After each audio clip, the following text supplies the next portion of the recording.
السلام عليكم ورحمة الله وبركاته.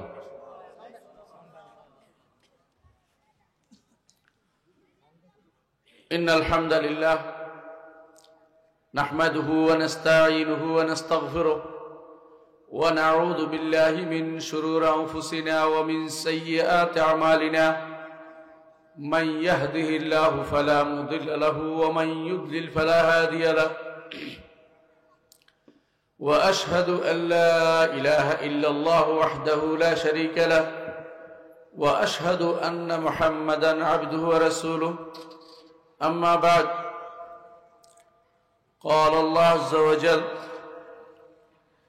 قل تعالوا أتل ما حرم ربكم عليكم ألا تشركوا به شيئا وبالوالدين إحسانا ولا تقتلوا أولادكم من إملاق نحن نرزقكم وإياهم ولا تقربوا الفواحش ما ظهر منها وما بطن ولا تقتلوا النفس التي حرم الله إلا بالحق ذلكم وصاكم به لعلكم تعقلون. الحمد لله. সম্মানিত ঈশ্বরদী এই মাদ্রাসার হিতাকাঙ্ক্ষী মাদ্রাসার পরিচালক পিয়ারপুর কোটপাড়া জামে মসজিদ ও নাজাতুল উম্মাহ কওমি মাদ্রাসা আজকে এর উন্নতি গল্পে যে তাফসির কোরআন মাহফিল অনুষ্ঠিত হতে যাচ্ছে এবং এতক্ষণ ধরে ওলামায়ে কেরাম আলোচনা করেছেন এবং যারা এখানে এসেছেন সবাইকে আমি আমার অন্তঃস্থল থেকে শুভেচ্ছা জানাচ্ছি। সম্মানিত উপস্থিতি, আপনারা অনেক অনেক ওয়াজ শুনতে পান, অনেক নসিহত শুনতে পান, তারপরও আমাকে ডেকে এনেছেন, এই জন্য আমাকে আপনারা সম্মানিত করেছেন বলে আমি মনে করি। আমি কোনো ভালো বক্তা নই, আমি কিছু কথা রাখবো, এগুলো ইনশাল্লাহ কাজে লাগবে।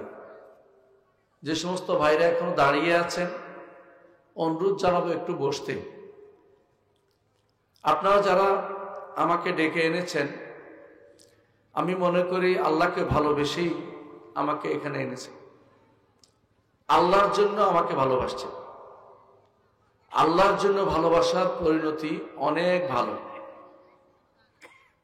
আল্লাহর জন্য ভালোবাসলে হাসরের দিন আরশের নিচে ছায়া পাওয়া যাবে। আপনারা জানেন রাসূলুল্লাহ সাল্লাল্লাহু আলাইহি ওয়াসাল্লাম বলেছেন, রাজুলান তাহাব্বা ফিল্লাহ, ওই দুটি লোক আরশের নিচে ছায়া পাবে যারা আল্লাহর জন্য একে অপরকে ভালোবাসছে। আল্লাহর জন্য ভালোবাসা হচ্ছে এটা যে দুনিয়ার কোনো উদ্দেশ্য থাকতে পারবে না। আপনিও আল্লাহকে ভালোবাসেন যে কারণে, তিনি সেই কারণে আল্লাহকে ভালোবাসেন। কেন আল্লাহকে ভালোবাসেন? দ্বীনের জন্য। যাকে ভালোবাসেন তিনিও দ্বীনের জন্য আল্লাহকে ভালোবাসেন। দুজনের ভালোবাসা চাওয়াটা এক জায়গা হয়ে গেছে, দুজনের ভালোবাসার জায়গাটা এক জায়গা হয়ে গেছে, এই জন্য আল্লাহর জন্য ভালোবাসা হচ্ছে। আমরা সাহাবায়ে কেরামকে কেন ভালোবাসি? কারণ দ্বীনের জন্য তারা তাদের মূল্যবান সবকিছু তারা ব্যয় করেছে। সাহাবায়ে কেরাম দ্বীনের জন্য মূল্যবান সবকিছু ব্যয় করেছেন, জীবন ব্যয় করেছেন, সম্পদ ব্যয় করেছেন। এমন কোন জিনিস যদি মূল্যবান থাকতো, জানতেন যে এটা বেশি মূল্যবান, সেটাই তারা আল্লাহর পথে দিয়ে দিয়েছেন। সেই জন্য সাহাবায়ে কেরামকে আমরা অন্তঃস্থল থেকে ভালোবাসি। তাদের ভালোবাসাটা ফাবিহুব্বি, রসুলের ভালোবাসা, রসুল বলছেন তার ভালোবাসার কারণে আমরা সাহাবায়ে কেরামকে ভালোবাসছি। দুনিয়ার বুকে যত মানুষ আল্লাহর জন্য ভালোবাসবে, তাদের মধ্যে আল্লাহ কারণ ছাড়া অন্য কোনো কারণে বিভক্তি আসতে পারে না। আল্লাহর কারণ বুঝছেন কিনা? নামাজ পড়তো, এই জন্য তাকে ভালোবাসে, নামাজি বলে। যখন নামাজ ছেড়ে দিবে তখন ঘৃণা আসবে, নামাজি না, বেনামাজি। আল্লাহর জন্য ঘৃণা আসে।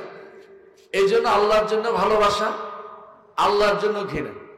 রাসূলুল্লাহ সাল্লাল্লাহু আলাইহি ওয়াসাল্লাম এই জন্য বলেছেন, মান আহাব্বা লিল্লাহ ওয়া আবগাদা লিল্লাহ ওয়া আ'তা লিল্লাহ ওয়া মানা'a লিল্লাহ ফাকাদ ইসতাকমালাল ঈমান।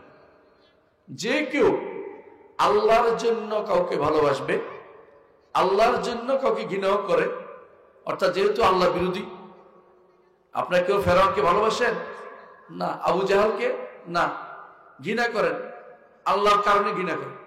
ঠিক অনুরূপ ভাবে আল্লাহর কারণে দান করেন, মসজিদ মাদ্রাসা বানিয়েছেন আল্লাহর কারণে, এবং আল্লাহর কারণে দান করা থেকে বিরত থাকেন, হারাম কাজে 1 টাকা দিতে রাজি হন না। যেই ব্যক্তির মধ্যে 4টে জিনিস পাওয়া যাবে, আমার নবী বলেছেন ইস্তাকমালাল ঈমান, ঈমান তার পূর্ণ হয়েছে, তার ঈমান পূর্ণ হয়েছে। এর অর্থ হচ্ছে আল্লাহর জন্য ভালোবাসাটা ঈমানের পরিচয়, ঈমান পূর্ণ হওয়ার প্রমাণ।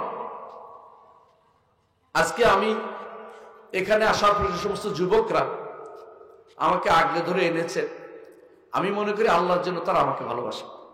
তাদেরকে কোনো আমি সম্পদ দেই নাই, অর্থ দেই নাই, কিছু না, আমাদেরকে আল্লাহর জন্য শুধুমাত্র এক অপরকে আমরা চিনি। এই ভালোবাসাটাই ছিল সাহাবায়ে কেরামের মধ্যে। বেলাল রাদিয়াল্লাহু আনহু অনেক দূরের মানুষ ছিলেন, সালমান ফারসি অনেক দূরে ছিলেন, সোহাইব আর রুমি অনেক দূরের ছিলেন, তারপরেও তাদের মধ্যে ভালোবাসার কোনো কমতি ছিল না। আবার সবচেয়ে কাছের হয়েও, চাচা হয়েও আবু লাহাবের সাথে ভালোবাসা হয়নি মুহাম্মদ রাসূলুল্লাহ সাল্লাল্লাহু আলাইহি ওয়াসাল্লামের, সাহাবা কেরামের হয়নি। আল্লাহর জন্য ভালোবাসা হলে এটা হাসরের মাঠে বিশাল উপকার দিবে। আরশের নিচে আপনি ছায়া পাবেন, যেদিন কোনো ছায়া থাকবে না, আল্লাহর আরশের ছায়া ব্যতীত কোনো ছায়া থাকবে না। সূর্য মাথার উপর থাকবে, সূর্য মাথার উপর থাকবে, এখনো তো আছে উপরে, তখন থাকবে মাত্র 1 মাইল উপরে। 1 মাইল উপর থেকে আপনার উপর এত বেশি গরম লাগবে যে আপনি ঘর্মাক্ত হতেই থাকবেন, হতেই থাকবেন। এক একজন কেউ ডুবে যায় থাকবে, ডুবন অবস্থা থাকবে, আমল অনুসারে তার ঘাম হতে থাকবে। সেদিন আপনি এত আরামে থাকতে পারবেন আরশের ছায়ার নিচে, যদি আল্লাহর জন্য একে অপরকে ভালোবেসে থাকে।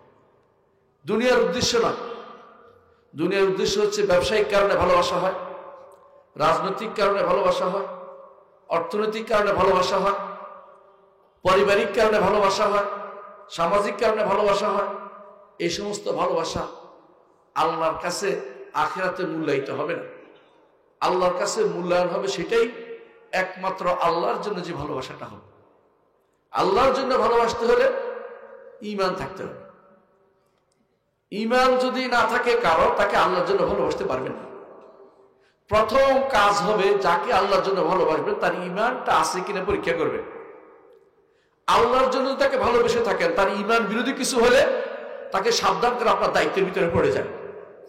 আমি তোমাকে আল্লাহর জন্য ভালোবাসি, তোমার এটা কিন্তু বলতে হবে যে ঈমানের বাইরে চলে যাচ্ছে, এটা কুফরি হয়ে যাচ্ছে, এটা নেফাকি হয়ে যাচ্ছে, এটা শিরিক হয়ে যাচ্ছে। যদি সত্যি তাকে ভালোবাসেন তাহলে আপনি তাকে অবশ্যই তাকে হাত ধরে টেনে তুলে আনবেন। আপনার সন্তানকে আপনি ভালোবাসেন, সন্তানকে মানুষ অনেক ভালোবাসে, আগুনে তাকে ঝাঁপ দিতে দেয় না।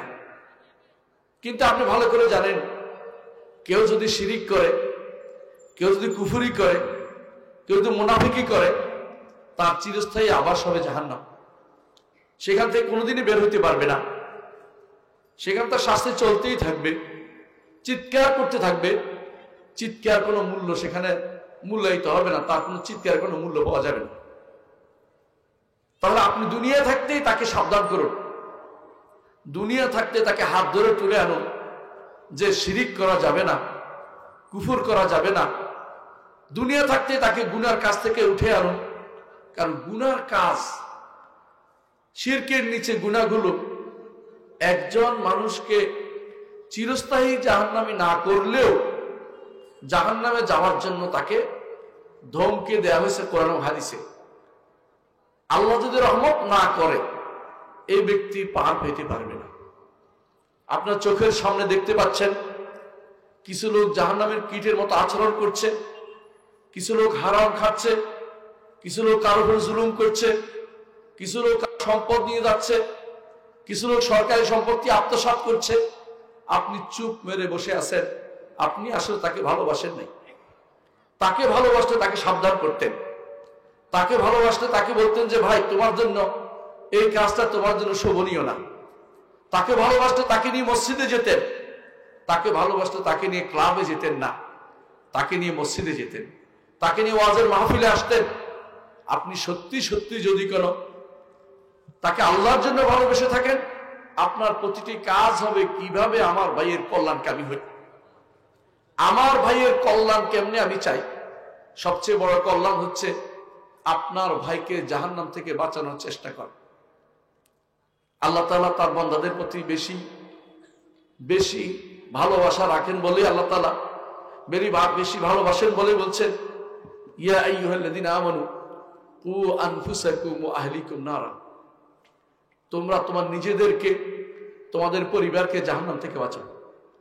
আপনার পরিবারকে জাহান্নামে যেতে রেখে আপনি চুপ থাকেন, আপনি যদি দেখেন যে আপনার পরিবার সালাত আদায় করে না, আপনি তার সাথে উঠা বসা চলাফেরা করে যান, তাহলে আপনি বুঝছেন যে আপনি তাকে আসলে ভালোবাসেন না। আপনার কি ঈমান নেই যে একজন মানুষ যখন সালাত একেবারে ছেড়ে দেয় সে ব্যক্তির ঈমানদার থাকে না? যে কেউ সালাত একেবারে ছেড়ে দিবে সে ব্যক্তি ঈমানদার থাকে না। ঈমানদার না থাকলে তার সাথে আপনার চলাফেরা অর্থ কি? আপনি কি তাকে আসলে ভালোবাসছেন? কখনো না। তাকে ভালোবাসে জাহান্নাম থেকে বাঁচাবেন। আপনি বিশ্বাস রাখেন এটা যে কাফের কোনোদিন জাহান্নাম থেকে বের হইতে পারবে না। কাফেরের জন্য কোনো সুপারিশ হবে না, মুশরিকের জন্য কোনো সুপারিশ হবে না। সুপারিশ হবে গুনাহগার ঈমানদারের জন্য। গুনাহগার ঈমানদারের জন্য আল্লাহর অনুমতি হলে এবং ঈমানের কিছু অংশ বাকি থাকলে শুধুমাত্র ওই ব্যক্তির জন্য সুপারিশ হবে যার কাছে একটু শিরিক পাওয়া যাবে, তার ঈমান সব বরবাদ হয়ে যাবে। ঈমান আর শিরিক একসাথে চলে না, ঈমান আর কুফরি একসাথে চলে না। এই জন্য আল্লাহ তাআলা আপনাকে কিছু ওসিয়ত করেছেন যা আপনাকে দুনিয়াতে এবং আখিরাতে প্রথমে জান্নাত দিবে যেই কারণে, দ্বিতীয়ত জাহান্নামে যাওয়া থেকে বাঁচাবেন যেই কারণে, এগুলি আল্লাহ তাআলা ওসিয়ত করে জানিয়ে দিয়েছেন। আমি যে আয়াতগুলি তেলাওয়াত করেছি এগুলির মধ্যে আল্লাহ তাআলা সেটা বলে দিয়েছেন। এগুলিকে বলা আল ওয়াসায়াল আশার, 10টি ওসিয়ত আল্লাহ তাআলা করছেন আমাদেরকে। সূরা আল-আনআমের 150, 151, 152 কয়টি আয়াত?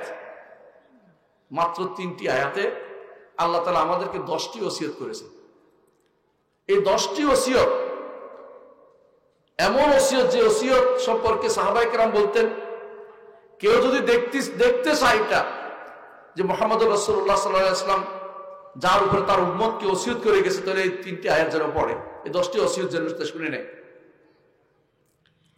এই 10টি ওসিয়তের প্রথমটি হচ্ছে ঈমান। প্রথমটি হচ্ছে ঈমান।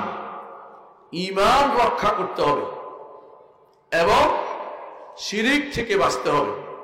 কি বলছেন আল্লাহ তাআলা? আমি একটু বলে দিই, আপনারা শুনবেন, আপনারাই বলবেন, আমরা কোন কোরআন হাদিসের বাইরে কথা বলবো না, আপনারাই শুনেন। তাআলা, আসো, হে নবী আপনি বলে দিন, তাআলা আতলু মা হারামা রাব্বুকুম আলাইকুম, তোমাদের রব তোমাদের উপরে যা হারাম করেছেন এটা বলে শোনাবো, পড়ে শোনাবো, তেলাওয়াত করে তোমাদেরকে আমি শোনাবো। আল্লাহ রাসূল তেলাওয়াত করে শুনিয়েছেন, সাহাবায়ে কেরাম শুনেছেন, সাহাবায়ে কেরাম তেলাওয়াত করেছেন, তাবেঈনদের শুনেছেন, আজ পর্যন্ত সেটা তেলাওয়াত হয়ে আসতেছে। আমরা একে অপরকে সেটা জানিয়ে দিচ্ছি। এই 10টি ওসিয়ত, এক নম্বর হচ্ছে আল্লাহ তুশরিকু বিহি শাইআন, আল্লাহর সাথে কাউকে শরীক করো না। সবার আগে বড়টা রাখছে। এইটা যদি কারো কাছে পাওয়া যায়, জীবনের কোনো মূল্য তার কাছে আর থাকবে না। জীবনের কোনো মূল্য নেই। এই জীবন তার একেবারেই নিঃশেষ হয়ে গেছে, আখিরাতের জীবন তার কিছু প্রাপ্তি নেই। শিরিক যার মধ্যে আছে সেই ব্যক্তি আর কিছুই পাবে না। শিরিক কেমনে হয় বলেন তো? শিরিক হয় কেউ যদি মনে করে যে আল্লাহ সর্বত্র বিরাজমান, কেউ যদি মনে করে আল্লাহ তাআলা তার কলমের ভিতরে বাস করে, কেউ যদি আল্লাহর কোরআনকে অস্বীকার করে, এই কথা বলে যে কোরআনে আল্লাহ বলছেন সুম্মাস্তাওয়াল আরশ, তিনি আরশের উপরে। আর যে ব্যক্তি বলবে আল্লাহ সর্বত্র, সেই ব্যক্তি শিরকে কুফরিতে লিপ্ত রয়েছে। শিরিক হয় কেউ যদি মনে করে আল্লাহ ছাড়া কেউ গায়েব জানে, সেই ব্যক্তি মুশরিক। কেউ যদি মনে করে কোন ব্যক্তি ছেলেকে মেয়ে, মেয়েকে ছেলে করে দিতে পারে আল্লাহ ব্যতীত, সেই ব্যক্তি আল্লাহর সাথে শরীক করছে। শিরিক ওই ব্যক্তি যে ব্যক্তি মনে করে যে আল্লাহ তাআলার বিধানকে পরিবর্তন করে অন্য কোন বিধান সেখানে প্রতিস্থাপন করা যায়, সেই ব্যক্তি মুশরিক, তার কোনো প্রাপ্তি থাকবে না। তওবা করে মারা না গেলে সেই ব্যক্তি আখিরাতে চিরস্থায়ী জাহান্নামী হবে। শিরিক ওই ব্যক্তি শিরিক হয় কি করে? কবরের কাছে যদি কোনো কেউ কিছু চায়, কবরের কাছে একটা মোমবাতি দিয়ে আসে কবরের কলারকে খুশি করার জন্য, একটা টাকা দিয়ে আসে, অথবা কবরের কাছে গিয়ে নিজের বক্তব্য পেশ করে বলতে থাকে যে আমার এটা হচ্ছে না, আমার সন্তানে পাশ করে না, আপনি পাশ করাই দিবেন, আমার সন্তানের জন্য ব্যবস্থা নেবেন। অথবা মনে করে নির্বাচনে আমাকে আপনি পাশ করিয়ে দিবেন, অমুক শাহ অমুক শাহ, বড় বড় শাহের কাছে যারা চাচ্ছে তারা সব মুশরিক হয়ে গেছে, তাদের ঈমান নাই। যাদের ঈমান নাই তাদেরকে আর কিছু বলার দরকার নেই। এই জন্য আল্লাহর পক্ষ থেকে প্রথম ওসিয়ত হচ্ছে এটা, আল্লাহর সাথে সামান্যতম শিরিক করতে পারবে না। তার রুবুবিয়তেও না, আসমা সিফাতেও না, তার উলুহিয়তেও না। রুবুবিয়ত হচ্ছে স্রষ্টা তিনি, 2 নম্বর হচ্ছে মালিক তিনি, 3 নম্বর হচ্ছে তিনি হচ্ছেন আমাদের সব কিছুর পরিচালক, আমাদের ভালো মন্দ তিনি নিয়ন্ত্রণ করেন। জগতের কেউ ভালো মন্দ নিয়ন্ত্রণ করার ক্ষমতা রাখে না। কোনো পীর আমার গাড়ি উল্টে দিতে পারবে না, কোনো কবর আমাকে অসুস্থ করতে পারবে না, কোনো মাজার আমার কোনো উপকার করতে পারবে না। এগুলি মাথার ভিতরে গেঁথে নিতে হবে। কোনো ব্যক্তি যদি মনে করে জগতের কেউ আমার ভালো মন্দের মালিক, তথাকথিত গাউস আছে, কুতুব আছে, তাহলে সেই ব্যক্তি মুশরিক। মুশরিকদের থেকে কিছু পাওয়ার আশা করলে তার ঈমান নাই, আখিরাত তার সবকিছু বরবাদ হয়ে যাবে। যদি হজ করে এসেও যদি কোনো কেউ বলে যে খাজা আমি চাচ্ছি আমার সন্তান হোক, আপনি দেন, আপনি দেন, অথবা আপনি দোয়া করেন, একই কথা, পার্থক্য বেশি একটা নাই এর মধ্যে। কারণ চাচ্ছেন ওনার কাছে, উনি যেন কি করে, চাওয়াটাই হচ্ছে শিরক। ওনার কাছে চাইতে পারবেন না, কবরওয়ালার কোনো ক্ষমতা নেই। কবরওয়ালা ক্ষমতা থাকলে 3 তলা বাড়ি রেখে গেছে, কবরে চলে গেছে, ছোট্ট জায়গাতে শুয়ে আছে, কবরওয়ালা সেখান থেকে উঠে চলে আসতো, কারণ তার এই ছোট জায়গায় ভালো লাগে না, সেখানে চলে আসতো। কিন্তু আপনি জানেন যে কবরওয়ালার কোনো ক্ষমতা নাই, কবরে যে কেউ গেছে তার কোনো ক্ষমতা নাই, কারণ সে মৃত, আখিরাতের জীবনে জীবিত, আখিরাতের জীবনের সাথে দুনিয়ার জীবনের কোনো সম্পর্ক নেই। কবরওয়ালা আপনার কোনো উপকার করতে পারে না যদি মনে করেন যে খান জাহান আলী উপকার করতে পারে, অথবা যদি মনে করেন অমুক আপনার উপকার করতে পারে, তাহলে আপনি এখনো ঈমানদার হইতে পারেন নাই। কবরে যদি 1টা টাকা দেন, 1টা টাকা কবরে দিচ্ছেন, আপনি ঈমান চলে গেছে। শাইখুল ইসলাম মুহাম্মদ বিন আব্দুল ওয়াহাব রাহমাতুল্লাহ কিতাব আছে, কিতাবুত তাওহীদ, আপনারা পড়ছেন। ওখানে 2 ব্যক্তির কথা বলা হয়েছে। এক রাস্তা দিয়ে যাচ্ছিল, যাওয়ার সময় দেখলেন যে এখানে একটা মূর্তি, বলে যে এখান দিয়ে যাওয়ার সময় এখানে কিছু দিয়ে যেতে হয়, না গেলে তাকে হত্যা করা হবে, আমাদের মূর্তি না মানলে তাকে হত্যা করা হবে। একজন মনে করলো যে একটা দিয়েই, মাসি একটা মায়েরা দিয়ে দিয়েছিল, আমরা একটা দিছি, তাকে ছেড়ে দিছে। আরেকজন বলে আমি আল্লাহ ছাড়া কারো কাছে কিছু, কারোর জন্য কিছু দেই না, তাকে হত্যা করে সে জান্নাতে চলে গেছে। আর যে ব্যক্তি কিছু দিয়া পার পেয়ে গেছে সে জাহান্নামে চলে গেছে। এটা রাসূলুল্লাহ সাল্লাল্লাহু আলাইহি ওয়াসাল্লাম হাদিস দিয়ে প্রমাণিত। এই উম্মতের না আগের উম্মতের কথা তিনি বলেছেন। এর অর্থ হচ্ছে যখনই আপনি আল্লাহ ছাড়া কারোর জন্য কিছু নিবেদন করবেন, আল্লাহ ছাড়া কারো খুশির জন্য, হ্যাঁ এমনি আপনি একে অপরকে খুশির জন্য হাদিয়া দিতে পারেন, আলাদা কথা, কিন্তু যদি গোপন শিরক থাকে, একটা গোপন ভয়, গোপন ভয় কি, এইখান দিয়ে যদি টাকা না দিয়ে যায় তাহলে আমার গাড়িটা উল্টে যেতে পারে, অ্যাক্সিডেন্ট হইতে পারে, হুজুরকে যদি সম্মান না করি আমার বাড়িতে আগুন লাগতে পারে, আমার ছেলে মরে যেতে পারে। এগুলি হচ্ছে গোপন শিরক, গোপন ভয়। যে কেউ এই গোপন ভয় নিয়ে বসে আছেন, সেই ব্যক্তি শিরকের ভিতরে এখনো বসে আছেন। কেউ কোনো উপকার করার চিন্তা করতে পারবেন না। আল্লাহ তাআলা তার নবীকে বলেছেন কেউ কারো উপকার করতে পারে না। আল্লাহ তাআলা তার নবীকে বলেছেন কুল ইন্নী লা আমলিকু লাকুম দাররা ওয়ালা রাশাদা। হে নবী, আপনি বলে দিন, আমি তোমাদের জন্য কোনো ভালো কিংবা মন্দ করার ক্ষমতা রাখি না, মালিক নই। এর অর্থ হচ্ছে শিরিক সর্ব আগে ছাড়তেই হবে। শিরিক ছাড়েন নাই, রাত জেগে ইবাদত করেন, আর অনেক টাকা আপনি ব্যয় করেন, আপনার দ্বারা অনেক মানুষ উপকৃত হয়, মসজিদ মাদ্রাসাগুলি নির্মিত হয়, আপনার দ্বারা এলাকার সমস্ত গরিবরা খায়, গরিবরা পড়ালেখা করে, সবকিছু করে, কিন্তু আপনি যদি শিরিক ছাড়তে না পারেন, আপনার কোনো মূল্য নেই জীবনের, আপনার এই দানের কোনো মূল্য নেই। আল্লাহ তাআলা কোরআনে কারীম বলে দিয়েছেন, ওয়া কাদিমনা ইলা মা আমিলু মিন আমালিন ফাজআলনাহু হাবাআন মানসুরা। তাদের যে সমস্ত আমল করেছে সেগুলি দিয়ে অগ্রসর হয়ে আমি এগুলিকে বিক্ষিপ্ত ধুলিকণায় রূপান্তরিত করে দিয়েছি। এর অর্থ হচ্ছে এগুলি কোনো মূল্য হবে না। এজন্য আল্লাহ তাআলা বলেছেন কোরআনে কারীমে, ওয়াল্লাযীনা কাফারু আ'মালুহুম কারামাদিন ইশতাদ্দাত বিহি ফি ইয়াউমিন আসিফ। যারা কাফের তাদের আমলগুলি হচ্ছে কিরকম?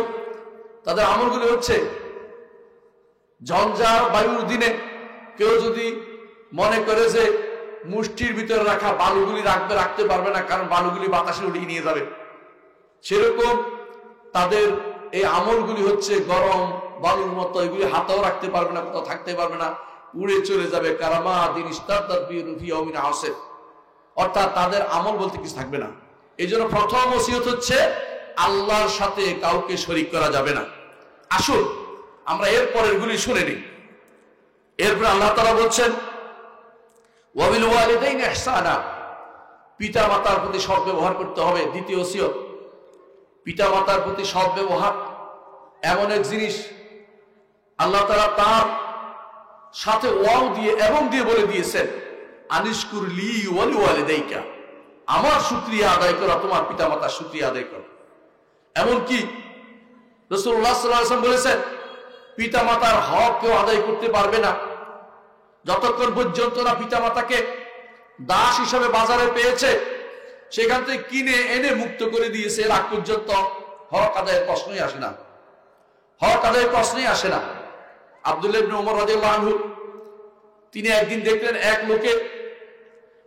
লোকে ইয়েমেন থেকে মাকে কোলে নিয়ে কাবার তোয়াফ করছে, আর বলছে মাকে কোলে নিয়ে কাঁধে নিয়ে কাবার তোয়াফ করছে, কাঁধে নিয়ে তোয়াফ করতেছে, আর বলতেছে, ইবনে ওমর, আমি কি আমার মায়ের হক আদায় করতে পেরেছি? ইবনে ওমর রাদিয়াল্লাহু বললেন, ওয়ালা জাফরাতা মিন জাফরাতিহা, না হে যুবক, তোমার মায়ের একটা দীর্ঘশ্বাস তুমি পূরণ করতে পারোনি, তোমার মায়ের একটা দীর্ঘশ্বাস তুমি পূরণ করতে পারোনি। কারণ তোমার মা এমন এক সময় তোমাকে লালন করেছে যখন তিনি চাইতেন তুমি বেঁচে থাকো, আর তুমি এমন এক সময় তাকে কোলে নিয়েছ যখন তোমার মা মৃত্যুর দিকে যাচ্ছে, বেঁচে থাকার দিকে যাচ্ছে না। দুইটার সাইড আলাদা। তুমি এবং যতই চেষ্টা করো না কেন তোমার মায়ের হক আদায় করে শেষ করতে পারবে না। এটা শোনার পরে কাঁধে নিয়ে কাঁদতে কাঁদতে বলছেন, এবং যুবক চলে গেছে বলতে বলতে যে আমি তার উট হয়ে যাব, যে উটের পিঠে আমার মা চড়বে। এই কথা বলতে বলতে হজের মধ্যে পুরোটাই তার কাঁধে নিয়ে তার মাকে নিয়ে হজ করেছে। এ হচ্ছে এই ব্যক্তি, যে ব্যক্তি হক মায়ের হক আদায় করতে পারে না। এ হচ্ছে আপনিও পারবেন না কোনোদিন। মায়ের হক যেমন আদায় করতে পারবেন না, পিতার হকও আদায় করতে পারবেন না। আল্লাহ তাআলা কোরআনে কারীম বলে দিয়েছেন, ফালা তাকুল্লাহুমা উফিন ওয়ালা তানহারহুমা ওয়া কুল লাহুমা কাওলান কারীমা। উফ বলো না, উফ বলো না। ফালা তাকুল্লাহু উফিন ওয়ালা তানহারহুমা, ধমক দিয়ে কথা বলো না, ধমক দিয়ে কথা বলো না। উফ, উফ মানে কি? বুড়া কত কথা কয়, এটা বলতে পারবেন না। বুড়া কথা এটা বলতে পারবেন না। কেন বলতে পারবেন না? কারণ এইটা বলার মাধ্যমে তার মনে কষ্ট দেয়া হয়। ছোট কালে আপনি কত কথা বলেছেন, কত প্রশ্ন করেছেন, কিছুই তিনি লিখে রাখে নাই। তিনি শুধু আপনাকে ভালোবেসে আপনার ময়লা পরিষ্কার করেছে, কাঁধে নিয়েছে, বাজারে গিয়েছে, আপনার জন্য টাকার ব্যবস্থা করেছে, জিজ্ঞাসা করে টাকা কোত্থেকে আসে আপনি চিন্তাও করেননি, আপনাকে চিন্তিত করেননি। আপনার টাকা দরকার, পয়সা দরকার, আপনার কাপড় দরকার, সেখান থেকে তিনি ব্যবস্থাপনা করে দিয়েছেন। এই জন্য পিতামাতার হক আল্লাহর হকের পরে দ্বিতীয় হক হচ্ছে পিতামাতার হক। এটাকে কোনোভাবে ইগনোর করা যাবে না। পিতামাতার হক দ্বিতীয় হক, এটা আপনাকে অবশ্যই আদায় করতে হবে। 3 নম্বর, 3 নম্বর হচ্ছে মানুষ হত্যা থেকে মুক্ত থাকতে হবে। নিজের সন্তানকে হত্যা করা আরো বড় গুনার কাজ। আল্লাহ তাআলা বলছেন, ওয়ালা তাকতুলু আওলাদাকুম মিন ইমলাকিন নাহনু নারযুকুকুম ওয়া ইয়্যাহুম। আল্লাহ তাআলা বলছেন, তোমরা সন্তানকে খেতে দিতে পারবে না বলে হত্যা করো না। তাদের রিজিকেরও আমরা ব্যবস্থা করি, তোমাদের রিজিকেরও আমরা ব্যবস্থা করি, তাদের রিজিকেরও আমরা ব্যবস্থা করি। আল্লাহ তাআলা যত মানুষ দিয়েছেন সবার রিজিক তিনি দেন, যত সৃষ্টিকুল দিয়েছেন সবার রিজিক তিনি দেন। আপনি তাদের রিজিক দিতে পারবেন না কোনোদিন। আল্লাহ তাআলা হুয়া রাজ্জাক যুল কুওয়াতিল মাতিন। খেতে দিতে পারবো না বলে দুনিয়াতে আনা বন্ধ করে দিব, এটা হারাম, এটা জায়েজ নাই। আর যারা বিভিন্নভাবে তথাকথিত বিভিন্ন পরিকল্পনার নামে সন্তান আসা বন্ধ করে দিচ্ছে, সন্তান আসার পথ রুদ্ধ করে দিচ্ছে, তারা কিন্তু অন্যায় করছে, কারণ তারা এই পথটা বন্ধ করে দিচ্ছে। আবার অনেকেই অ্যাবর্শন করায় সন্তান নষ্ট করে ফেলছে। কেউ কেউ এটা বলে যে আমার ছোট সন্তান রয়েছে, ওদেরকে কে দেখবে। কেউ কেউ এটা বলে যে আমার পরিবার এমনিতে চলছে না, আমার সন্তান এসে গেছে। যদি মা কখনো কখনো মা চায় না তার সন্তানকে নষ্ট করতে, বাবা জোর করে সন্তান নষ্ট করিয়ে দিচ্ছে, এগুলি হারাম কাজ, এগুলি করা যাবে না, কারণ এগুলি হচ্ছে মানুষ হত্যা। এই মানুষ হত্যার জন্য আল্লাহ তাআলা কোরআনে কারীমে বলছেন, ছোট বাচ্চাদের হত্যার ব্যাপারে আল্লাহ তাআলা বলছেন, ওয়াইযিল মাউউদাতু সুইলাত বিআইয়ি যামবিন কুতিলাত। সেদিন আল্লাহ তাআলার ক্রোধ এত বেশি হবে যে তিনি তখন যে হত্যা করেছে তাকে জিজ্ঞাসা না করে যাকে হত্যা করা হয়েছে তাকে জিজ্ঞাসা করবে, তোমাকে কেন হত্যা করা হয়েছিল, কোন গুনাহে তোমাকে হত্যা করা হয়েছিল। সেদিন সে মোকদ্দমা নিয়ে দাঁড়াবে। এই জন্য আপনারা অনেকে বলতে পারেন যে এখানে কেন বলা হয়েছে যাকে হত্যা তাকে জিজ্ঞাসা করা হচ্ছে, যাকে হত্যা করা হয়েছে, যে হত্যাকারীকে জিজ্ঞাসা করা হচ্ছে না কেন? এত বড় ক্রোধের বিষয় যে এটা, সেটা হাসরের দিন সে পার পেতে পারবে না। মুহাম্মদ রাসূলুল্লাহ সাল্লাল্লাহু আলাইহি ওয়াসাল্লাম বলেছেন, লা ইয়াজালুল মারউ ফি ফুসহাতিন মিন দীনিহি মা লা ইউসিব দামান হারামান। একজন মানুষ তার দ্বীনের মধ্যে বেঁচে যাওয়ার কিছু উপায় থাকে যতক্ষণ না হারাম রক্ত তার হাতে না লাগে। হারাম রক্ত অর্থ হচ্ছে কাউকে অন্যায়ভাবে হত্যা করেছে, এই ব্যক্তির বিপদ ছাড়া আর কিছু নয়। আরো বিপদ হচ্ছে নিজের সন্তানকে হত্যা করেছে। নিজের সন্তানকে হত্যা করার অর্থ হচ্ছে সে ব্যক্তি অপরাধে লিপ্ত রয়েছে। দুনিয়াতে আজ বিভিন্ন উপায়ে মানুষ বিভিন্ন কথা শুনে পাশ্চাত্যের বদলেই হয় সন্তান আসার পথ বন্ধ করে দিচ্ছে। ভবিষ্যৎ প্রজন্ম কমে যাচ্ছে, মুসলিমদের সংখ্যা কমে যাচ্ছে। আল্লাহ তাআলা আমাদেরকে সন্তান হত্যা থেকে নিষেধ করে দিয়েছেন। তারপর আল্লাহ তাআলা বলছেন 4 নম্বর হচ্ছে ওয়ালা তাকরাবুল ফাওয়াহিশা মা যাহারা মিনহা ওয়া বাতান। আর তোমরা অশ্লীলতার নিকটেও যেও না, অশ্লীলতার নিকটেও যেও না, যা প্রকাশ পেয়েছে এবং যা গোপন রয়েছে। অশ্লীলতা কাকে বলে? বিশেষ করে আপনাদের ঈশ্বরদীতে নতুন নতুন অনেক কিছু স্থাপিত হয়েছে, সেখানে কি অশ্লীলতা আছে আমরা বলার দরকার নেই, আপনারা বুঝতে পারেন। এত অশ্লীলতা ছড়িয়ে পড়েছে যুবক যুবতীদের মাঝে, বাইরের লোকদের দেখা দেখি বিভিন্ন রকমের অশ্লীলতা ছড়িয়ে পড়েছে। সে অশ্লীলতাকে অবশ্যই বন্ধ করতে হবে। অশ্লীলতার প্রথম দাগ হচ্ছে পর্দা না করা নারীদের। অশ্লীলতার আরেকটি দাগ হচ্ছে পুরুষরা তাদের কন্যা সন্তান বা তাদের ঘরের নারীকে বের হতে দেয়া।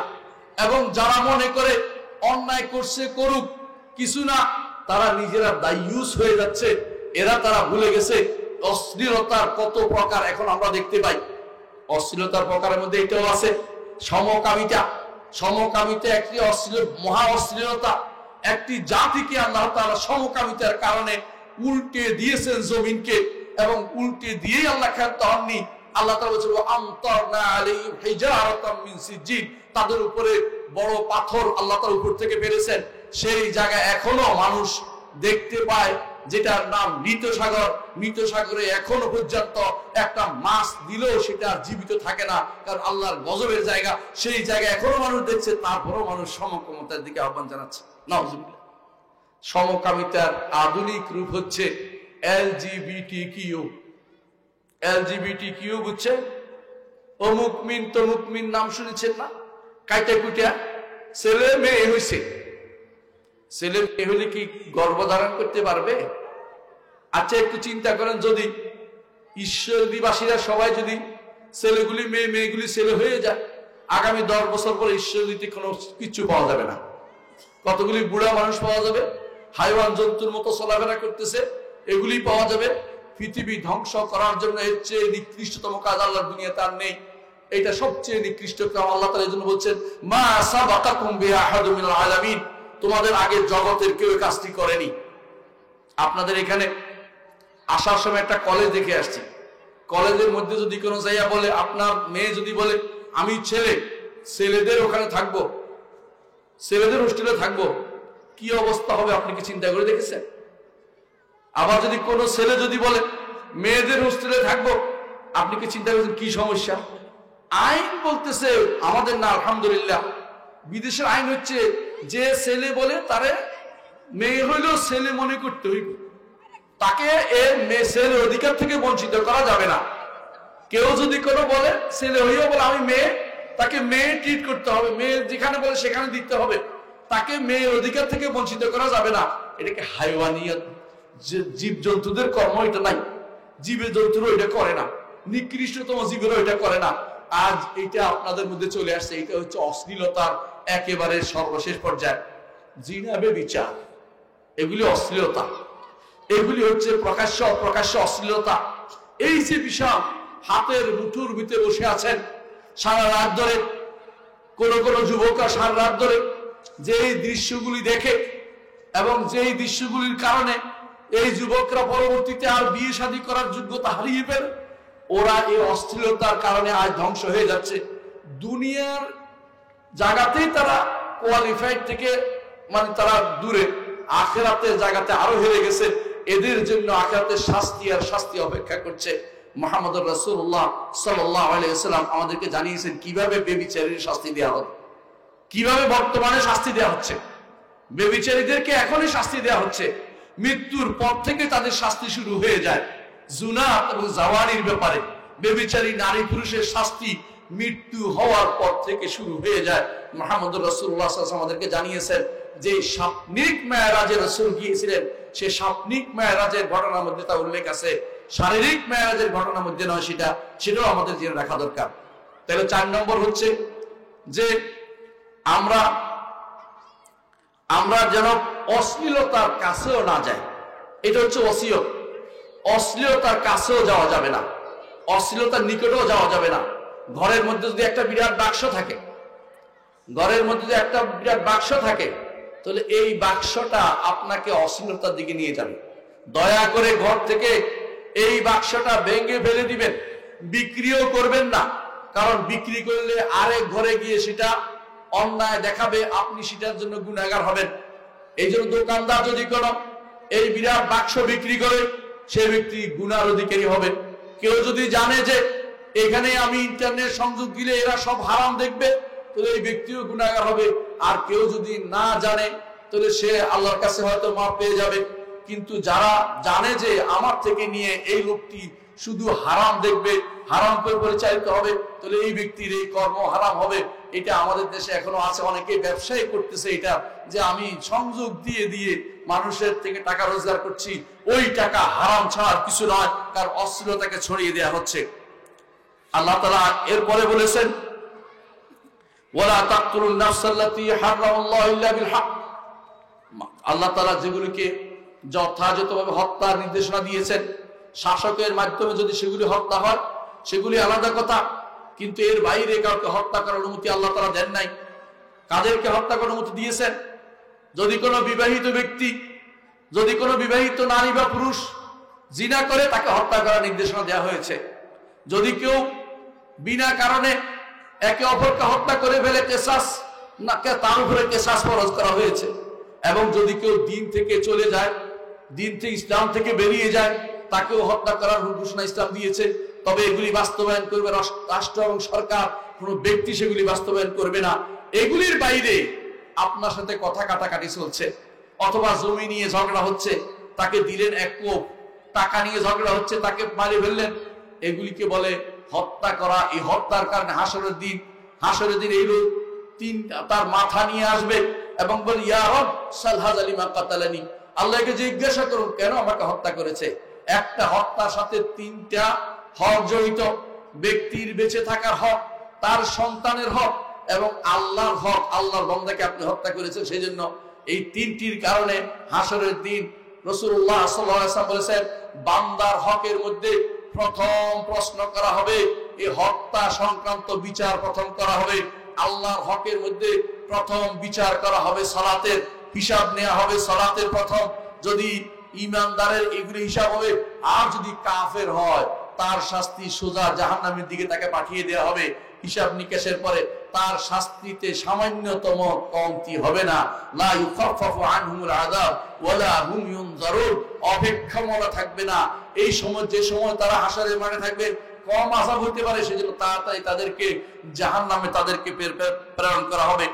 আল্লাহ তাআলা এরপরে বলছেন, যালিকুম ওয়াসাকুম বিহি লাআল্লাকুম তাআকিলুন, আল্লাহর পক্ষ থেকে ওসিয়ত করে যাচ্ছেন আল্লাহ তাআলা। ওসিয়ত বুঝেন কিনা? আমরা সাধারণত মরার সময় ওসিয়ত করি, তাই না? কেন? আর বলার সুযোগ হবে না এই জন্য, তাই না?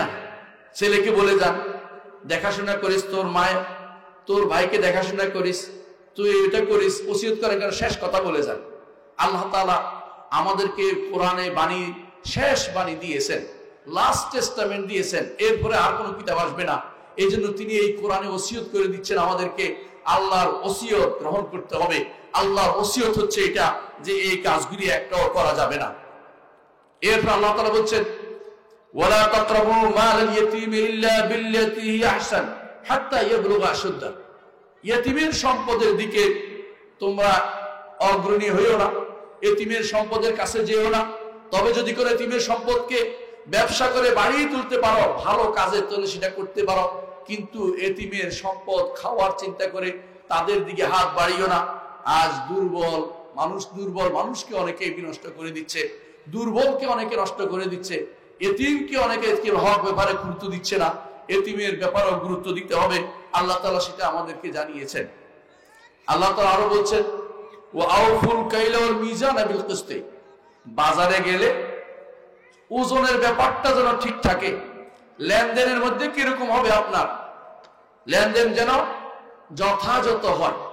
আল্লাহ তাআলা সূরা মুতাফফিফিনের মধ্যে কি বলছে, ওয়াইলুল লিল মুতাফফিফিন আল্লাযিনা ইয়াক্তালু আলান নাসি ইস্তাওফুন ওয়া ইযা কালুহুম আও ওয়াজানুহুম ইখসিরুন। ওয়াইল, ধ্বংস তাদের জন্য যারা মানুষদেরকে কম দেয়, যখন নিজেরা নেয় বেশি নেয়, মানুষকে দিলে কম দেয়। এটা হচ্ছে কিছু মানুষের বাজারে লক্ষণ। আরো কি করে জানেন? লুকোচুরি করে। যদি দেখেন যে কমলাটা নষ্ট, এটা অন্যদিকে ঘুরে রাখে, এটা প্রথমেই দিয়ে দিবে, কারণ আরেকজন খুলতে গেলে প্যাকেট পুরোটা খুলবে না, এতে করে সে পার পেয়ে যাবে। আপনি কি মনে করেন না যে আল্লাহ তাআলা দেখছে? আলা ইয়াযুন্নু উলাইকা আন্নাহুম মাবউসুন লিয়াউমিন আযীম ইয়াওমা ইয়াকুমুন নাসু লিরাব্বিল আলামিন। তারা কি মনে করে না যে সেদিন আল্লাহর সামনে দাঁড়াবে, যেদিন হাসরের মাঠে আল্লাহর সামনে তাকে দাঁড়াতে হবে। এইগুলির এই ব্যবহারের কারণে আল্লাহ তাআলার কাছে তাকে হিসাব দিয়ে করতে হবে।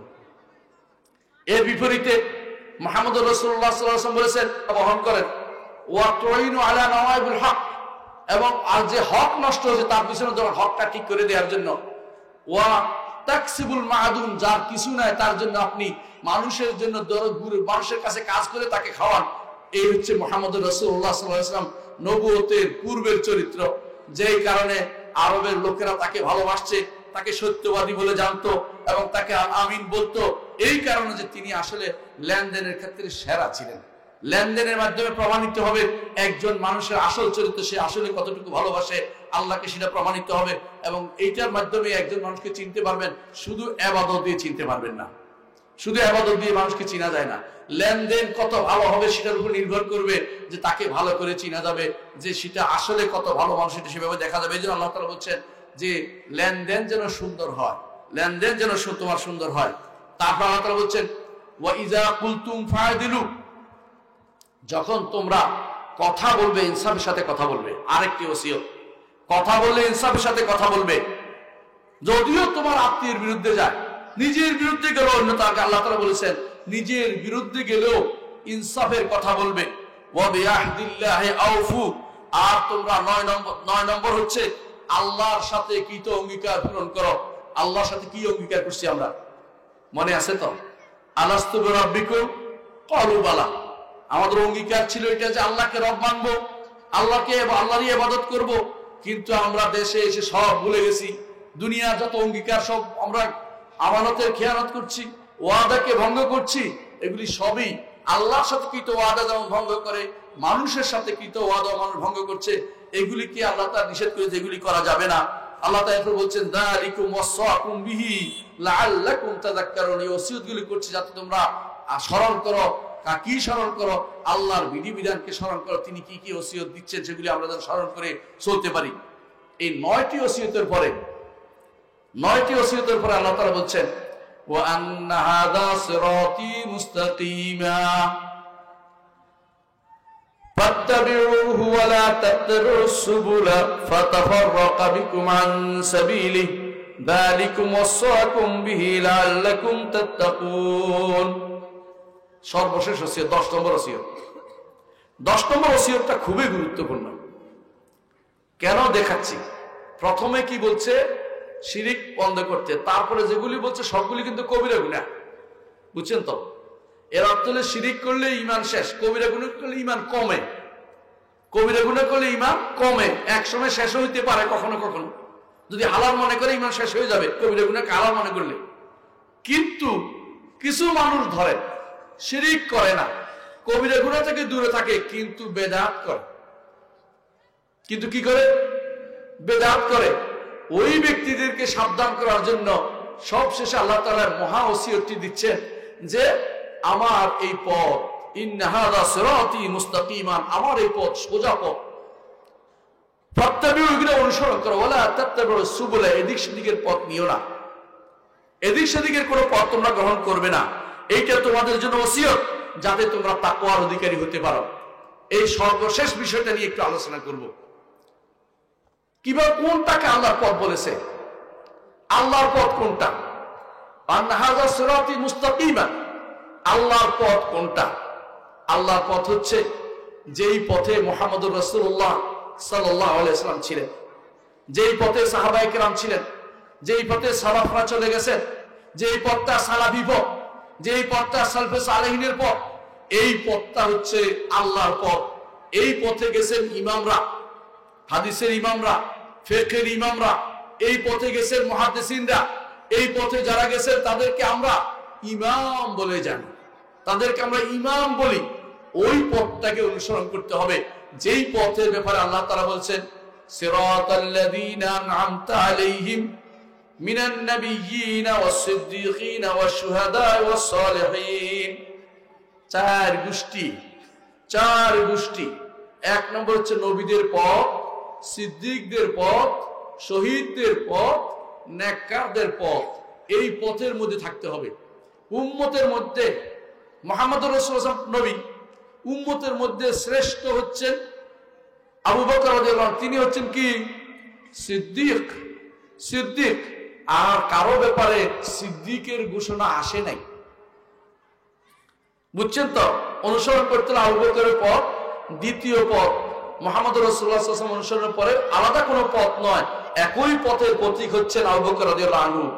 তারপরে হচ্ছে শহীদদের পথ। কে তিনি? প্রথম শহীদদের মধ্যে যারা আছেন তাদের মধ্যে আছেন ওমর, ওসমান, আলী। এই শহীদদের পথ। আর নেককারদের পথ বিনা প্রতিদ্বন্দ্বিতা, বিনা বিরোধে, বিনা কোনো বাক্যবে যারা উম্মতের মধ্যে নেককার, তারা হচ্ছেন সাহাবায়ে কেরাম রাদিয়াল্লাহু আলাইহিম আজমাইন। কোন সন্দেহ আছে তাতে? এদের সুন্দর অনুসারী যারা আছে এদেরকে সালফে সালেহিন বলে। ওই পথে থাকতে হবে। এর বাইরে অন্য কোনো পথ যে ব্যক্তি আনবে, গ্রিক দর্শন আনলে কি হবে? পথভ্রষ্টতার পথ। যদি কোনো কেউ যদি মুতাজিলা মত নিয়ে আসে, পথভ্রষ্টতার পথ। যদি কোনো কেউ আশারি মত নিয়ে আসে, পথভ্রষ্টতার পথ। যদি কেউ মাতুরিদি পথ নিয়ে আসে, পথভ্রষ্টতার পথ। যদি জাবারিদের পথ নিয়ে আসে, পথভ্রষ্টতার পথ। যদি কাদারিদের পথ নিয়ে আসে, পথভ্রষ্টতার পথ। যদি কেউ জাহমিয়াদের পথ নিয়ে আসে, পথভ্রষ্টতার পথ। যদি কেউ যদি কেউ মনে করে যে মুরজিয়া পথ নিয়ে আসবে, সেও পথভ্রষ্টতার পথ। যদি খারজিদের পথ নিয়ে আসে, মত নিয়ে আসে, সে ব্যক্তি পথভ্রষ্টতার পথ। এমন এক পথকে অনুসরণ করতে হবে যার উপরে মুহাম্মদুর রাসূলুল্লাহ সাল্লাল্লাহু আলাইহি ওয়াসাল্লাম বলেছেন, মা আনা আলাইহি ওয়া আসহাবি, যার উপরে আমি আছি এবং আমার সাহাবীরা আছে, সেই পথের বাইরে অন্য কোনো পথ এবং মত অনুসরণ করা যাবে না।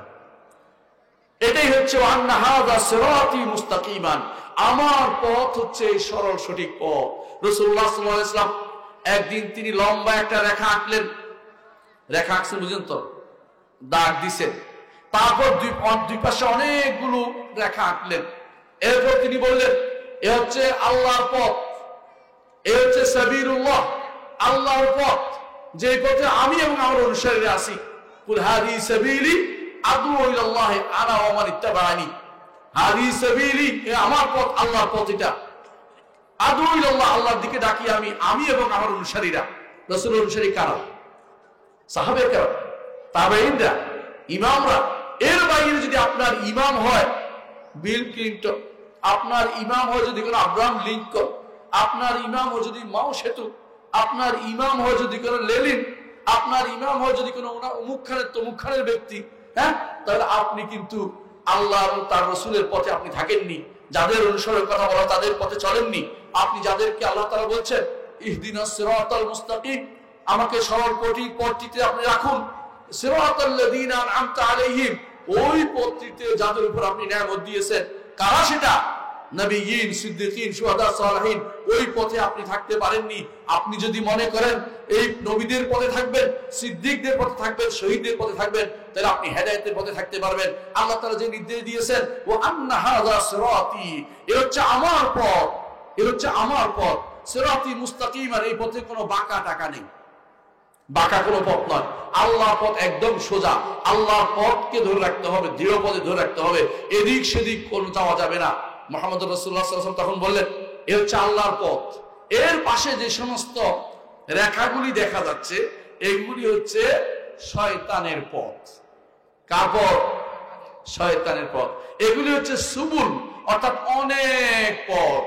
অনেক পথ বর্তমানে অভাব আছে। অমুক ইজম, তমুক ইজম, ইজমের অভাব আছে? কোন ইজম ইসলামে নাই। ইসলামী একমাত্র দিন, এটাকে অনুসরণ করতে হবে। কোন ইজম বা তন্ত্র মন্ত্র অনুসরণ করলে ঈমান হারা হতে হবে, ঈমান হারা হবে। মুহাম্মদ রাসূলুল্লাহ সাল্লাল্লাহু আলাইহি ওয়াসাল্লাম বললেন, এ হচ্ছে শয়তানের পথ। এর প্রত্যেকটি রাস্তার মাথায় একটা শয়তান আছে এবং সে বলে, হালুম্মু ইলাইয়া, আমার দিকে আসো, আমার দিকে আসো। ঈমানদারের জীবনটা পুরোটাই তারা দুর্বিষহ করে ফেলে এই শয়তানরা। প্রতি পথে আপনাকে এই পথ পাড়ি দিয়ে জান্নাতে যেতে হবে। পথের মধ্যে একজনে ডাকে গরম মশলা নিয়ে আসে, একজন কি নিয়ে আসে, সুন্দর খাবার নিয়ে বসে আছে, একজন সুন্দর থিওরি নিয়ে বসে আছে, একজন আপনাকে অর্থনৈতিক ভাবে উন্নতির দিকে নিয়ে যাচ্ছে মনে করতেছে। হ্যাঁ, অর্থনৈতিক উন্নতি বুঝেন কিনা? হ্যাঁ, মুহাম্মদুর রাসূলুল্লাহ সাল্লাল্লাহু আলাইহি ওয়াসাল্লামের কত বেশি সম্পদ ছিল বলেন তো? সাহাবায়ে কেরামের কত বেশি সম্পদ ছিল বলেন তো? কিন্তু ঈমান হারা তারা হয়নি। ঈমানকে রক্ষার জন্য তারা হিজরত করেছে। আর আপনি টাকার জন্য ঈমান বিক্রি করে কাফেরের দেশে হিজরত করছেন। আপনি কি মনে করেন না আল্লাহ বুঝেন না? আল্লাহ কি জানেন না আপনার অন্তরের খবর? আল্লাহ জানেন আপনি কি করেন না করেন, আল্লাহ ঠিকই বুঝেন। কার জন্য আপনার ঈমান নষ্ট করছেন? কিসের জন্য? দুনিয়ার জন্য, যে দুনিয়ার সবকিছু রেখে আপনাকে যেতে হবে। আপনি যখন দেখেন আপনার বাবা চলে গেছে, মা চলে গেছে, আত্মীয় স্বজন চলে যাচ্ছে, আপনার কেন ভাবার তো আসে না যে আমাকেও এই দুনিয়ার জন্য পাগল হয়ে, আমি এই দুনিয়া পাগল হয়ে পাগল করে যা নিচ্ছি, এগুলো নিয়ে আমি কোথাও যেতে পারবো না, রেখে যেতে হবে। কি জন্য এত ব্যতিব্যস্ত হচ্ছি? যার কাছে যেতে হবে তার জন্য কেন আমি সময় দিচ্ছি না? তার জন্য গিয়ে মসজিদে যদি সকালবেলা ফজরের সালাতের আগে 2 রাকাত নামাজ পড়তে পারেন, আপনি হবেন তথাকথিত সবচেয়ে বড় যে ধনী পৃথিবীতে এখন আছে। অমুক তমুক নাম কয়, কাফেরের নাম, কাফের নাম বলতে চাচ্ছি না, তার থেকেও বেশি আপনি ধনী। আমার কথা নয়, মুহাম্মদুর রাসূলুল্লাহ সাল্লাল্লাহু আলাইহি ওয়াসাল্লাম বলেছেন, তিনি বলেছেন রাকাতাইন, 2টি রাকাত যে তুমি পড়ো সকালবেলা, যে 2টি রাকাত পড়ো, এগুলি খায়রুম মিনাদ দুনিয়া ওয়া মা ফিহা, দুনিয়া এবং তার মধ্যে যা আছে তা থেকে উত্তম। দুনিয়া এবং তার মধ্যে কি আছে? লক্ষ লক্ষ টাকা, স্বর্ণ, চাকরি, প্রধান উপদেষ্টা হও অথবা উপদেষ্টা হও, এগুলি থেকে ফজরের সালাতে সুন্নত 2 রাকাত পড়া বেশি উত্তম। বুঝছেন তো? বিশ্বাস করেন তো? রাসূলের হাদিস বিশ্বাস হলে ওটাকে গুরুত্ব দিতে হয় বেশি, যে যেই পথটা আমাদের জন্য রচনা করে গেছেন মুহাম্মদ রাসূলুল্লাহ সাল্লাল্লাহু আলাইহি ওয়াসাল্লাম, এর বাইরে গেলে পথভ্রষ্ট হতে হবে। আর পথভ্রষ্টতার পরিণাম কি শুনেন? মুহাম্মদ রাসূলুল্লাহ সাল্লাল্লাহু আলাইহি ওয়াসাল্লাম বলেছেন, আমার উম্মত বনি ইসরাঈল 72 ভাগে বিভক্ত হয়েছে, আমার উম্মত 73 ভাগে বিভক্ত হবে, প্রত্যেকে জাহান্নামে যাবে, তবে একটি দল ব্যতীত। একটি দল কোনটা? যারা আমি যার উপর আছি, আমার সাহাবীরা যার উপর আছে, সেটার মধ্যে যারা থাকবে। আপনি যা যা করেন, আপনি রাজনীতিবিদ হলেও একটু চিন্তা করেন, আপনি যে কোনো দল করেন, যে কোনো গোষ্ঠীর আপনি মুরিদি করেন, আপনি একটু চিন্তা করেন এই কাজটা কি মুহাম্মদ রাসূলুল্লাহ সাল্লাল্লাহু আলাইহি ওয়াসাল্লাম করেছিলেন কিনা, এই কাজটা রাসূলের সাহাবীরা করেছেন কিনা, এই কাজটা কি তাবেঈরা করেছেন কিনা। মিথ্যা সনদ দিয়ে সাজারা গাছ বানাবেন না, মিথ্যা গাছ দেখাবেন না, সাজারা দেখাবেন না, যে এইটা থেকে যত সাজারা আলী পর্যন্ত চলে গেছে, কারণ শিয়াদের মাঝখান দিয়ে যাইতে হয়, কোন সাজারা ওমর কাছে যায় না। বুঝলেন কিনা? ওমর রাদিয়াল্লাহু আনহু কিছু দেখে না, কারণ শয়তান ওমরের মৃত্যুর পরেও ওমরের ভয় পাইছেন, এরকম অবস্থা। তারা যত ওই সুফিবাদী যত সাজারা সব আলীর কাছে নিয়ে যায়, ওমর পর্যন্ত যায় না। কেন? তারা এখানে ভয় পায়। যতগুলি আছে সবগুলি এরকম দেখতে পাবেন আপনারা। এর অর্থ হচ্ছে মিথ্যা জিনিস বাদ দেন, কোরআন এবং সুন্নাহ অনুসরণ করুন, সাহাবায়ে কেরামের সিরাত অনুসরণ করুন, এবং তাবেঈদের কথা শুনুন, ইমামদের কথা শুনুন। ইমামরা যে কাজটি করেন না সেটা আপনি করবেন না। আবু হানিফা রাহিমাহুল্লাহ কোন ব্যক্তির মুরিদ হয় নাই। আবু হানিফা রাহমাতুল্লাহ উস্তাদ ছিল, আলেম ছিলেন। আলেমের কথা শুনবেন, তথাকথিত কোথাও গিয়ে নিজেকে বিক্রি করে দিবেন না, নিজের ঈমানকে নষ্ট করে দিবেন না, মিথ্যা বিশ্বাসকে ধারণ করবেন না। আপনার ঈমান নষ্ট করার জন্য তাদের সামান্য কথাই আপনার ঈমানকে অনেক সময় নষ্ট করে দিতে পারে। তারা হঠাৎ করে একটা কথা বলবে, যে কি বলবে, যে হঠাৎ করে বলবে যে গত রাতে তিনি এই দেখেছেন, স্বপ্ন দেখেছেন, স্বপ্ন দিয়ে আপনার ঈমান নষ্ট করে ফেলতে পারে। অনেক সময় কারামত দোহাই দিয়ে ঈমান নষ্ট করতে পারে। আমরা বিশ্বাস করি কারামত হক, কিন্তু কারামত কেন হয়? কারামত হয় দুটি কারণে। যে ব্যক্তি ঈমানটাকে শক্তিশালী করার জন্য, আর দ্বিতীয় কারামত হয় দাড়িকে আল্লাহর পক্ষ থেকে আল্লাহর পথে দাওয়াতে তাকে সহযোগিতা করার জন্য। কারামত একটা ব্যক্তি ভেটকি লাগানোর জন্য দেয় না, দেখায় না, যখন ইচ্ছা তখন দেখানোর জন্য কারামত হচ্ছে না। কারামতের কিছু নিয়ম কারণ আছে। আল্লাহ রাসূল সাল্লাল্লাহু আলাইহি ওয়াসাল্লামের যারা আল্লাহ রাসূল সাল্লাল্লাহু আলাইহি ওয়াসাল্লামের নিদর্শন, এরই অনুসরণ যারা করে, রাসূলকে সুন্দর অনুসরণ যারা করবে, তাদের যে কারামত হবে এটা আল্লাহর পক্ষ থেকে কারামত। এর বাইরে যারা কারামত নামে যা চালাচ্ছে সবগুলি হচ্ছে শয়তানের পক্ষ থেকে, মানুষকে ধোঁকা ছাড়া কিছুই নয়। শয়তান অনেক কিছুই করে দেখাবে, সেগুলির পথ অনুসরণ করা যাবে না। অনুসরণ করতে হবে মুহাম্মদ রাসূলুল্লাহ সাল্লাল্লাহু আলাইহি ওয়াসাল্লামের, যেই পথে গেলে আপনি সোজা জান্নাতে যেতে পারবেন, যেটা মুহাম্মদ রাসূলুল্লাহ সাল্লাল্লাহু আলাইহি ওয়াসাল্লাম বলেছেন। এর বাইরে যত ফেরকা বের হয়েছে, প্রত্যেকটি ফেরকার পরিণতি হচ্ছে জাহান্নাম। আমি বলছি না সবাই জাহান্নামে চিরস্থায়ী হবে, কিন্তু জাহান্নামে যাওয়া মানেই হচ্ছে অপমানিত হওয়া। আল্লাহ তাআলা কোরআনে কারীমে আমাদেরকে জানিয়ে দিয়েছেন কিভাবে দোয়া করতে হবে। আমরা যেন বলি, রব্বানা ইন্নাকা মান তুদখিলিন নার ফাকাদ আখযাইতা ওয়া মা লিয-যালিমিনা মিন আনসার। আল্লাহ যাকে আপনি জাহান্নামে প্রবেশ করিয়েছেন তাকে তো আপনি অপমানিত করলেন। বুঝলেন কথাটা? আল্লাহ যাকে জাহান্নামে প্রবেশ করেছে অপমানিত করলেন। কারণ একজন মানুষের অনেক কারণ তার গুনাহ আল্লাহ ক্ষমা করে দেয় ঈমানদার হলে। ঈমানদার এত কিছুর পরেও জাহান্নামে যাওয়ার জন্য প্রস্তুত হচ্ছে কেন? এত অপমানজনক জায়গা এটা।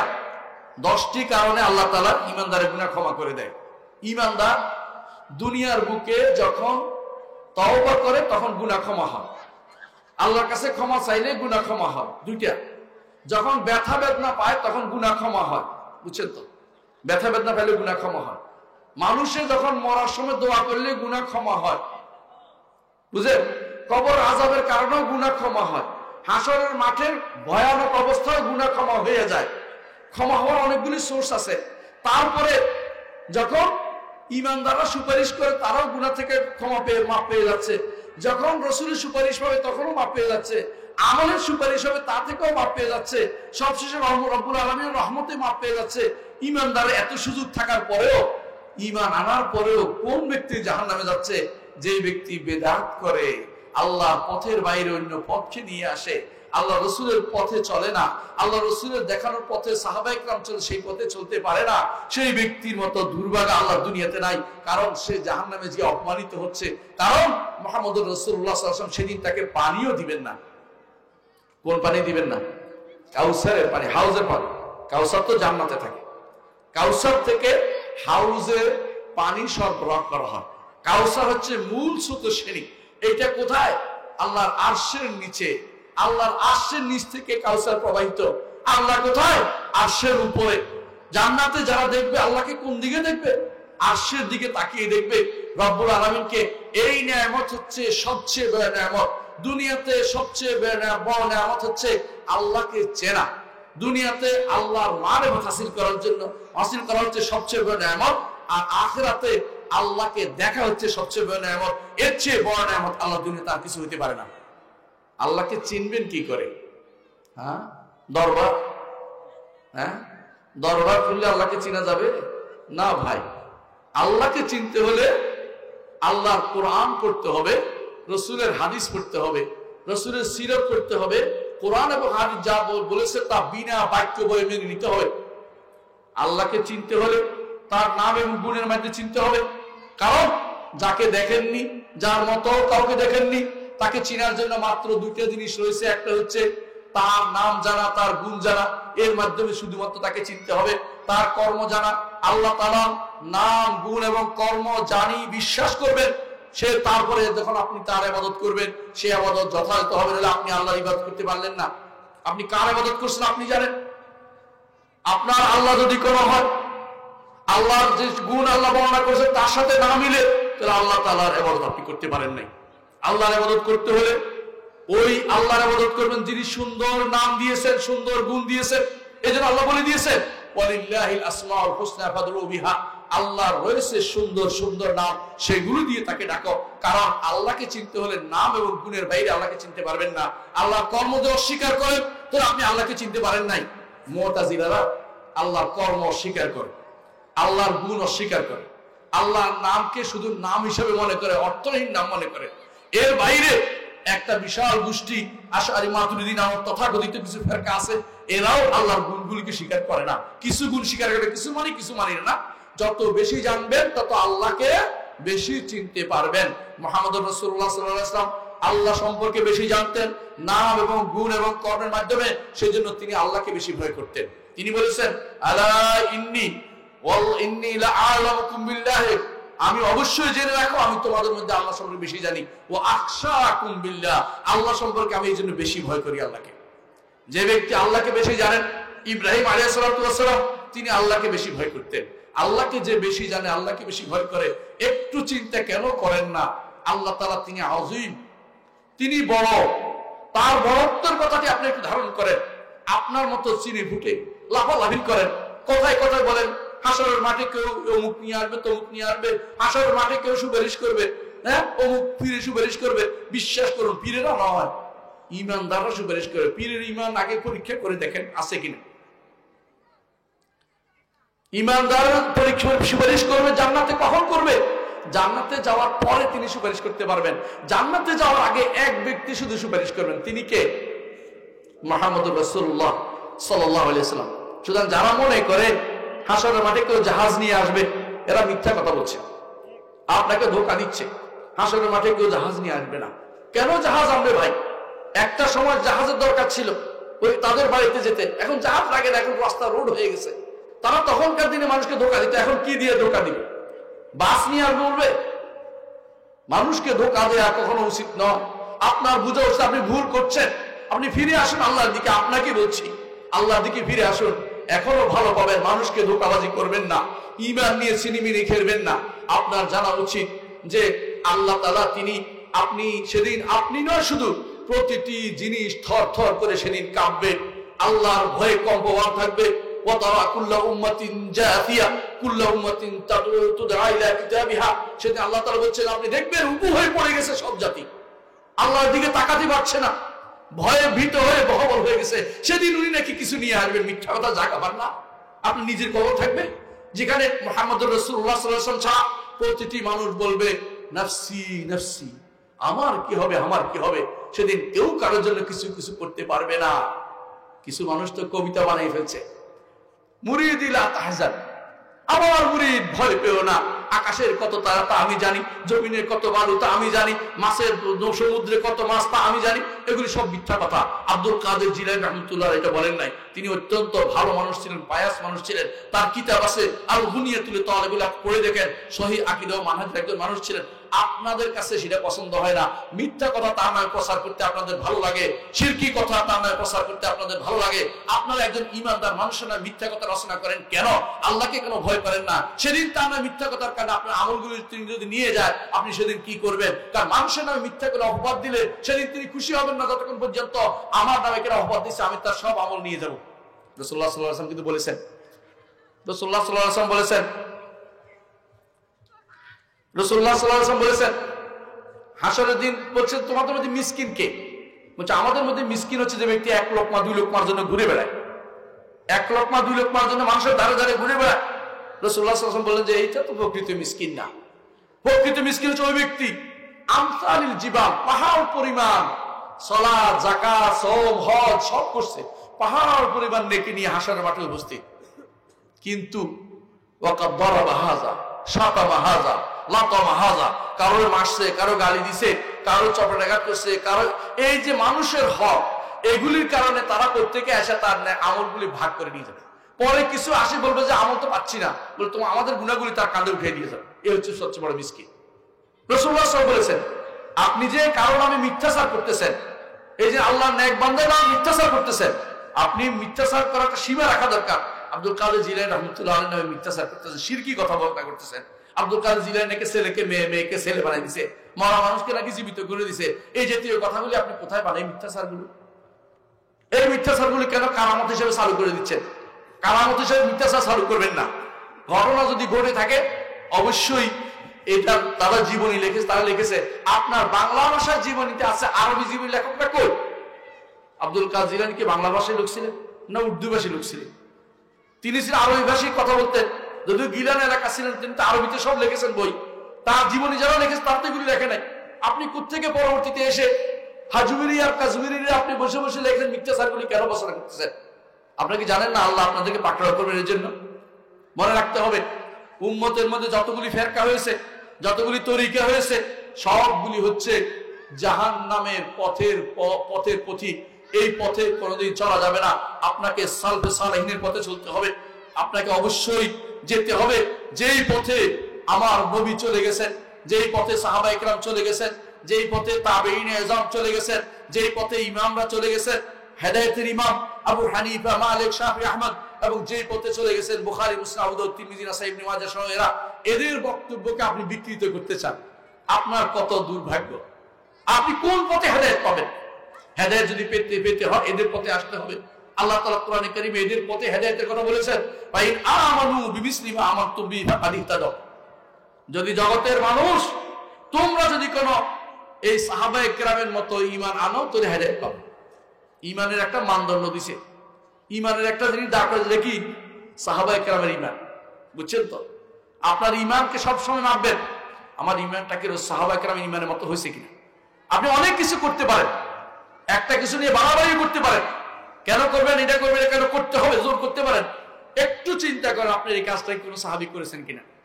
আপনি আজ অনেক কিছুই করেন, দ্বীনের জন্য জান প্রাণ দেন, এমনকি কখনো কখনো আপনি প্যান্ডেলে উঠে নাচেন, কখনো কখনো গায়ের উপর পড়ে যান, কখনো লাফাইতে থাকেন। আপনার লাফানি দেখবে 10 জন লাফায়, 3 জন ধরে রাখে আপনাকে। কোন শয়তানি আপনাকে পাইছে? আপনাকে ইবলিস পাইছে। এই ইবলিসই আপনি ছাড়েন, এগুলি শয়তানি পালন করে। এরা কয়জনকে এভাবে তৈরি করে, এরা সেই কাজ করবে যাতে করে দেখাতে চায়, এরা মানুষকে বিভ্রান্ত করতে চায়। উম্মতের মধ্যে যে ফেতনাবাজ যারা ছিল এদেরকে এরা বড় করে তোলে। ইবনে আরবির মতো লোককে তারা বড় করে তোলে, হুসাইন ইবনে মনসুর হাল্লাজকে তারা বড় করে তোলে। অথচ তারা উম্মতের মধ্যে তারা শিরিক এবং কুফর লিখতেছিল বলে ইমাম যাহাবী সহ প্রত্যেক ইমাম বলেছে এইটা আপনার পছন্দ হয় না, আপনার নিজের মন মতো করে তাদেরকে উপরে তুলতে চান। কেন সেগুলো তুলতে চান? উম্মতের মধ্যে তারা এমন জিনিস ঢুকিয়েছে যে জিনিস সাহাবায়ে কেরাম চিনেন নাই। দর্শন শাস্ত্র সাহাবায়ে কেরাম জানতেন না। সাহাবায়ে কেরাম দর্শন শাস্ত্র না জেনেও জান্নাতের টিকিট পেয়েছেন। প্রত্যেকটি সাহাবী জান্নাতে যাবেন, প্রত্যেক সাহাবী জান্নাতে যাবেন, কিন্তু দর্শন তারা জানতো না। আপনি দর্শনের জন্য, মান্তিকের জন্য, ফালসাফার জন্য, অমুক কিছুর জন্য, তমুক কিছুর জন্য সন্তানকে নষ্ট করে দিচ্ছেন, নিজে মাথা নষ্ট করতেছেন, আল্লাহর বিধানকে ছেড়ে দিচ্ছেন। কেন আপনি এই কাজটা করছেন? আপনি কার কোথায় হেদায়েত পাবেন? আপনাকে কি হেদায়েত দিবে ওই গ্রিক দর্শন হেদায়েত দিবে, নাকি ইবনে সিনার মতো কেরামতের লোকে হেদায়েত দিবে, নাকি ওই এই সমস্ত যারা নাস্তিক কুলাঙ্গার ছিল তারা আপনাকে হেদায়েত দেখাবে? নাস্তিক কুলাঙ্গাররা আপনাকে হেদায়েতের পথ দিতে পারবে না। হেদায়েতের পদ্ধতিতে হেদায়েতের লোককে অনুসরণ করতে হবে। ওমাইয়া জালিল গুরাবা লাহু দালিলান ইয়াদুল্লু আলা জিয়াবিল কিলাবি। কেউ যদি মনে করে কাকে আমারে পথ দেখাবে, কাকে কোথায় নিয়ে যাবে? হ্যাঁ, কাকে কোথায় যায়? ময়লার বাগারে, ময়লার জায়গা নিয়ে যায়। কাক যদি কোনো আপনার পথ প্রদর্শক হয়, ময়লার বাগায় নিয়ে যাবে। কাককে পথ প্রদর্শক বানাবেন না। আপনার পথের মাথায় কে আছে দেখুন, দেখুন পথের মাথায় মুহাম্মদ রাসূলুল্লাহ সাল্লাল্লাহু আলাইহি ওয়াসাল্লাম অপেক্ষা করছে কিনা আপনার কাজের জন্য। আপনার প্রত্যেকটি কাজ মুহাম্মদ রাসূলুল্লাহ সাল্লাল্লাহু আলাইহি ওয়াসাল্লামের তার কর্ম দিয়ে বিচার করুন। তাবিল অপব্যাখ্যা নামক জিনিস চালু করবেন না। তো আপনি একটা অন্যায় করেছেন, এখন দলিল খুঁজতে থাকেন, এই কাজটি করবেন না। বরং রাসূলের হাদিস পড়ে মাসালা বের করে আমল করুন। এটা করেন না। আপনি অন্যায় কাজ করছেন, এখন রাসূলের হাদিস খুঁজতেছেন, এবার কোথায় পাওয়া যায়, কোথায় পাওয়া যায়। একটা দুইটা যদি কোনো বানোয়াট হাদিস পাওয়া, তখন তো পাইছি। এটা ইমানদারের কাজ হতে পারে না।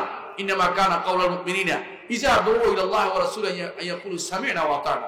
ইমানদারের কাজ হচ্ছে আল্লাহ ওয়া রাসূলের দিকে আহ্বান জানানো। তারা বলবে শুনলাম এবং মেনে নিলাম। ইমানদার কখনো বলে না যে আমরা এটা কি আসলে শুদ্ধ কিনা, এটা হলে তো এই হয়ে যা ওই হয়ে যা। ইমানদার এটা বলে না। ইমানদার বলে আল্লাহ বলেছেন, রাসূল বলেছেন, আমরা এটা মেনে নিলাম। মিনাল্লাহ, আল্লাহর পক্ষ থেকে আমাদের কাছে ওহী পাঠানো হয়েছে। মুহাম্মদুর রাসূলুল্লাহ সাল্লাল্লাহু আলাইহি ওয়াসাল্লাম বর্ণনা করেছেন, আমাদের কাছে তিনি পৌঁছে দিয়েছেন। আমাদের দায়িত্ব হচ্ছে এটা মেনে নেওয়া। এখানে দ্বিমত করার কোনো সুযোগ নাই। আল্লাহ তাআলা কোরআনে কারীমে এই জন্য বলে দিয়েছেন, ফালা রাব্বিকা লা ইউমিনুনা। আপনার রবের শপথ করে বলছি, তারা ঈমানদার হতে পারবে না হাত্তা ইউহাক্কিমুকা ফীমা শাজারা বাইনহুম। তাদের মধ্যে যা ঘটে, এটা মায় সবাই জানে। এটা কি কোন শব্দ? আম বলে এটাকে, মায় আম্মা, অর্থাৎ যা কিছু ঘটে এর বিচার আমার নবীর কথা অনুসারে হতে হবে। হাত্তা ইউহাক্কিমুকা ফীমা শাজারা বাইনহুম। আপনাকে তাদের মধ্যে ঘটে যাওয়া বিবাদের মধ্যে ফয়সালাকারী হিসেবে তারা মেনে না নিচ্ছে, ততক্ষণ পর্যন্ত ঈমানদার হতে পারবে না। আমার নবী রাষ্ট্র চালায় নাই তো না, নাউযুবিল্লাহ, চালাইছে। তাহলে আমার নবী যদি রাষ্ট্র চালাইতে পারে, আপনার গণতন্ত্র কি দরকার? এখন গণতন্ত্র বাদে চালাইছে না আমার নবী? না গণতন্ত্র। এখন কিছু মানুষ আছে ইসলামী গণতন্ত্র, ইসলামী মদের দোকান। এই চালাকি করবেন না দয়া করে। আপনার অন্তরের ভিতরে যা হাইওয়ানি ঢুকছে, হাইওয়ানিয়ত ঠিক করার জন্য ইসলামী কথাটা লাগাইলে জায়েজ হয়ে যাবে নাকি? কিছু মানুষ মনে করে ইসলামী লাগাইলে চলে ভালো। আমাদের শেখ বিন বাজ রহমতুল্লাহ একটা ঘটনা বলি। সারা বিশ্বে তার কি ছিল? শেখ বিন বাজ রহমতুল্লাহ সারা বিশ্বে তার প্রতিনিধি ছিল, বাংলাদেশ সব দেশে। তো একবার অস্ট্রেলিয়া থেকে প্রচুর পরিমাণে গোশত পাঠানো হইলো কোথায়? সৌদি আরবে। তখন মাসলা জিজ্ঞাসা করে বিন বাজকে, এগুলি খাওয়া যাবে কিনা? বিন বাজ খুব আলহামদুলিল্লাহ সাবধানী মানুষ, ফতোয়া তাড়াতাড়ি দেন নাই। তিনি অস্ট্রেলিয়াতে তার প্রতিনিধি জিজ্ঞাসা করলেন, তুমি যাইয়া দেখো এই বস্তুগুলি কোথায় জবাই হয়, এই বস্তুগুলি কোথায় জবাই, যাইয়া দেখো। তিনি যাইয়া দেখলেন যে ওই বস্তুগুলি জবাই হয় কি, সেটা শুট করে, বুঝছেন তো? জবাই টবাই নাই ওদের নিকটে। অ্যানিমেল ক্রুয়েলিটি, এটার নাম কিসের? অ্যানিমেল ক্রুয়েলিটি, জন্তুর প্রতি কি বলে ক্রুয়েলিটি, মানে কি বলে এটাকে? ও জন্তুর প্রতি কষ্ট দেয়া বলে আর কি ওরা, যে নির্দয়তা, জন্তুর প্রতি নির্দয়তা, এই জন্য জবাই করে না। তো কি করে? শুট করে মেরে ফেলে। দেখে বলছেন যে শেখ, আমি নিজের চোখে দেখেছি ওরা শুট করে মারে। ওরা তো আমি জিজ্ঞাসা করছি, তুমি যে লিখছো শরিয়া মোতাবেক, ইসলামী শরিয়া মোতাবেক জবাই করে লিখছো, যে এটা কিছু লিখছো? এটা লিখলে সৌদি আরবে চলে ভালো। মানে ফাঁকিবাজি দেখছে না কত শয়তান। এরা সব মনে করছে ইসলামী নাম দিলে বুঝি হালাল হয়ে যাবে সবকিছু। আর ইসলামী নাম দিয়ে সব হালাল করে ফেলতেছে। ইসলামিয়া ভাইস চেয়ারম্যান, বুঝলেন কিনা? আপনার এলাকায় ভাইস চেয়ারম্যান যদি কোনো নারী হয়, এটা কোন ইসলামের বলেন তো? ইসলামের কোন নারীকে ভাইস চেয়ারম্যান করার অনুমতি দিছে নাকি? মুহাম্মদ রাসূলুল্লাহ সাল্লাল্লাহু আলাইহি ওয়াসাল্লাম তার স্ত্রীদের মধ্যে আয়েশা রাদিয়াল্লাহু আনহা ছিলেন সবচেয়ে বেশি উম্মতের মধ্যে জ্ঞানীদের অন্তর্ভুক্ত। তাকে বলা হয়তো সিদ্দিকা বিনতে সিদ্দিক, ফাকিহা বিনতে ফাকিহ।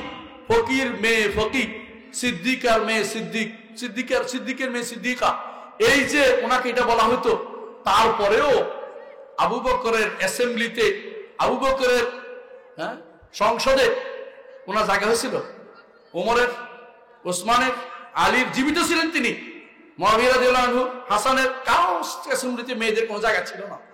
মেয়েদের জায়গা হচ্ছে ঘর, মেয়েদের জায়গা হচ্ছে তাদের পরিবারের এলাকা, তাদের জন্য আলাদা পড়ানোর জায়গা যেখানে তাদের জন্য ব্যবস্থাপনা করে দেওয়া হয়, কাজের জায়গা যেখানে তাদের কাজের ব্যবস্থা করবে, যেখানে কোনো পুরুষ থাকবে না, তাদের পরিবেশ থাকবে। কিন্তু মেয়েদেরকে রাষ্ট্রীয় যে কাজের জন্য আজ আপনারা তৈরি করছেন, নাম দিচ্ছেন পাওয়ার ওমেন এম্পাওয়ারমেন্ট, আরো কত নাম দিবেন, নারীদের কর্মনিয়োগ, আরো কি নারীর ক্ষমতায়ন, নাম তো এক একটা বহু রকমের আছে। এগুলি আল্লাহ রাসূলের কথার বিরুদ্ধে সরাসরি চলা। নারীদের ক্ষমতা কোথায় দিবেন আল্লাহ রাসূল নির্ধারণ করে দিয়েছেন। এর বাইরে দুনিয়ার ফিতনায় পড়ে আপনি যতই নারীর ক্ষমতায় করবেন, ক্ষমতায় নারীদেরকে নিয়ে যাবেন, আপনার ঘর সংসার শেষ হয়ে যাবে। আজ সংসারে যত তালাকের কারণ হচ্ছে এই জিনিসটা, নারী আরেকখানে গেলে তার ভালো লাগতেছে, আরেকখানে যে শুনতেছে অমুক অমুকে এইটা করে, তমুকে এইটা করে, আমার স্বামী তো এরকম করে না, তাহলে আমি এইটাকে এই করতে হবে সেই করতে হবে। এখন স্বামী স্ত্রীর মধ্যে দৈনিক যুদ্ধ, এই যুদ্ধ আপনি ব্যবস্থাপনা করে দিয়েছেন, এই হারাম কাজ আপনি শুরু করে দিয়েছেন। তাদেরকে আল্লাহ তাআলা যেখানে থাকতে বলে সেখানে তাকে রাখতে হবে। আল্লাহ বলে দিয়েছেন ওয়াকারনা ফি বুয়ুতিকুন্না ওয়ালা তাবাররাজনা তাবাররুজাল জাহিলিয়াতিল উলা, ঘরে অবস্থান করো, ঘরে থাকো, ওয়াকারনা, ঘরে থাকো, অবস্থান করো, ফি বুয়ুতিকুন্না, তোমাদের ঘরে, জাহিলি যুগের মতো ঘুরে বেড়াইও না। আমাদের নারীরা তো খুব ভালো, জাহিলি যুগের মতো ঘুরে বেড়ায় না, ঘরের ভিতরে থাকে, তাই না? বলে দেখেন না এটা, এরপরে করবে যে লোক তো হুজুর এই জন্য বলে, কিন্তু এটা আল্লাহর কথা, রসুলের কথা। অপমানজনক মনে করে যদি কোনো নারী মনে করে আল্লাহ এবং তার রসুল তাকে অপমানজনক কথা বলেছে, আল্লাহ এবং তার রসুলের যে নির্দেশনা দিয়েছে এটা অপমানজনক, সেই নারীর ইমানদার নয়, সেই নারী কাফের, সেই নারী ইমানদার থাকতে পারে না। আল্লাহ এবং রাসূলের বিধানের প্রতি কেউ যদি মনে করে যে এই বিধান দিয়ে আমার জুলুম করেছে, সে ব্যক্তি কাফের, কোন ইমানদার নয় সে ব্যক্তি। বরং তাকে এটা মেনে নিতেই হবে, রসুল যা বলেছেন তাই সঠিক পথ, আল্লাহ যা দিয়েছেন তাই মেনে নিতে হবে, এর বাইরে চলার কোনো সুযোগ নাই। প্রিয় ভাইরা, আপনি দেখতে পাচ্ছেন জগতের মানুষ ফিতনায় ভর্তি হয়ে গেছে, ফেরকায় বিভক্ত হয়ে গেছে। সেখানে আপনাকে ফিরে আসতে হবে সালফে সালেহীর নীতিতে। নিজের মন মতো কোনো কিছু আমল করা যাবে না, আপনাকে কোরআন এবং সুন্নাহ অনুসরণ করে চলতে হবে। এই কোরআন এবং সুন্নাহর দিকে আমরা আহ্বান করি, এইটার নামই হচ্ছে সালাফি ট্রেন্ড বা সালাফিজম বলা হয়, অর্থাৎ সালফে সালেহীর পথ অনুসরণ করি।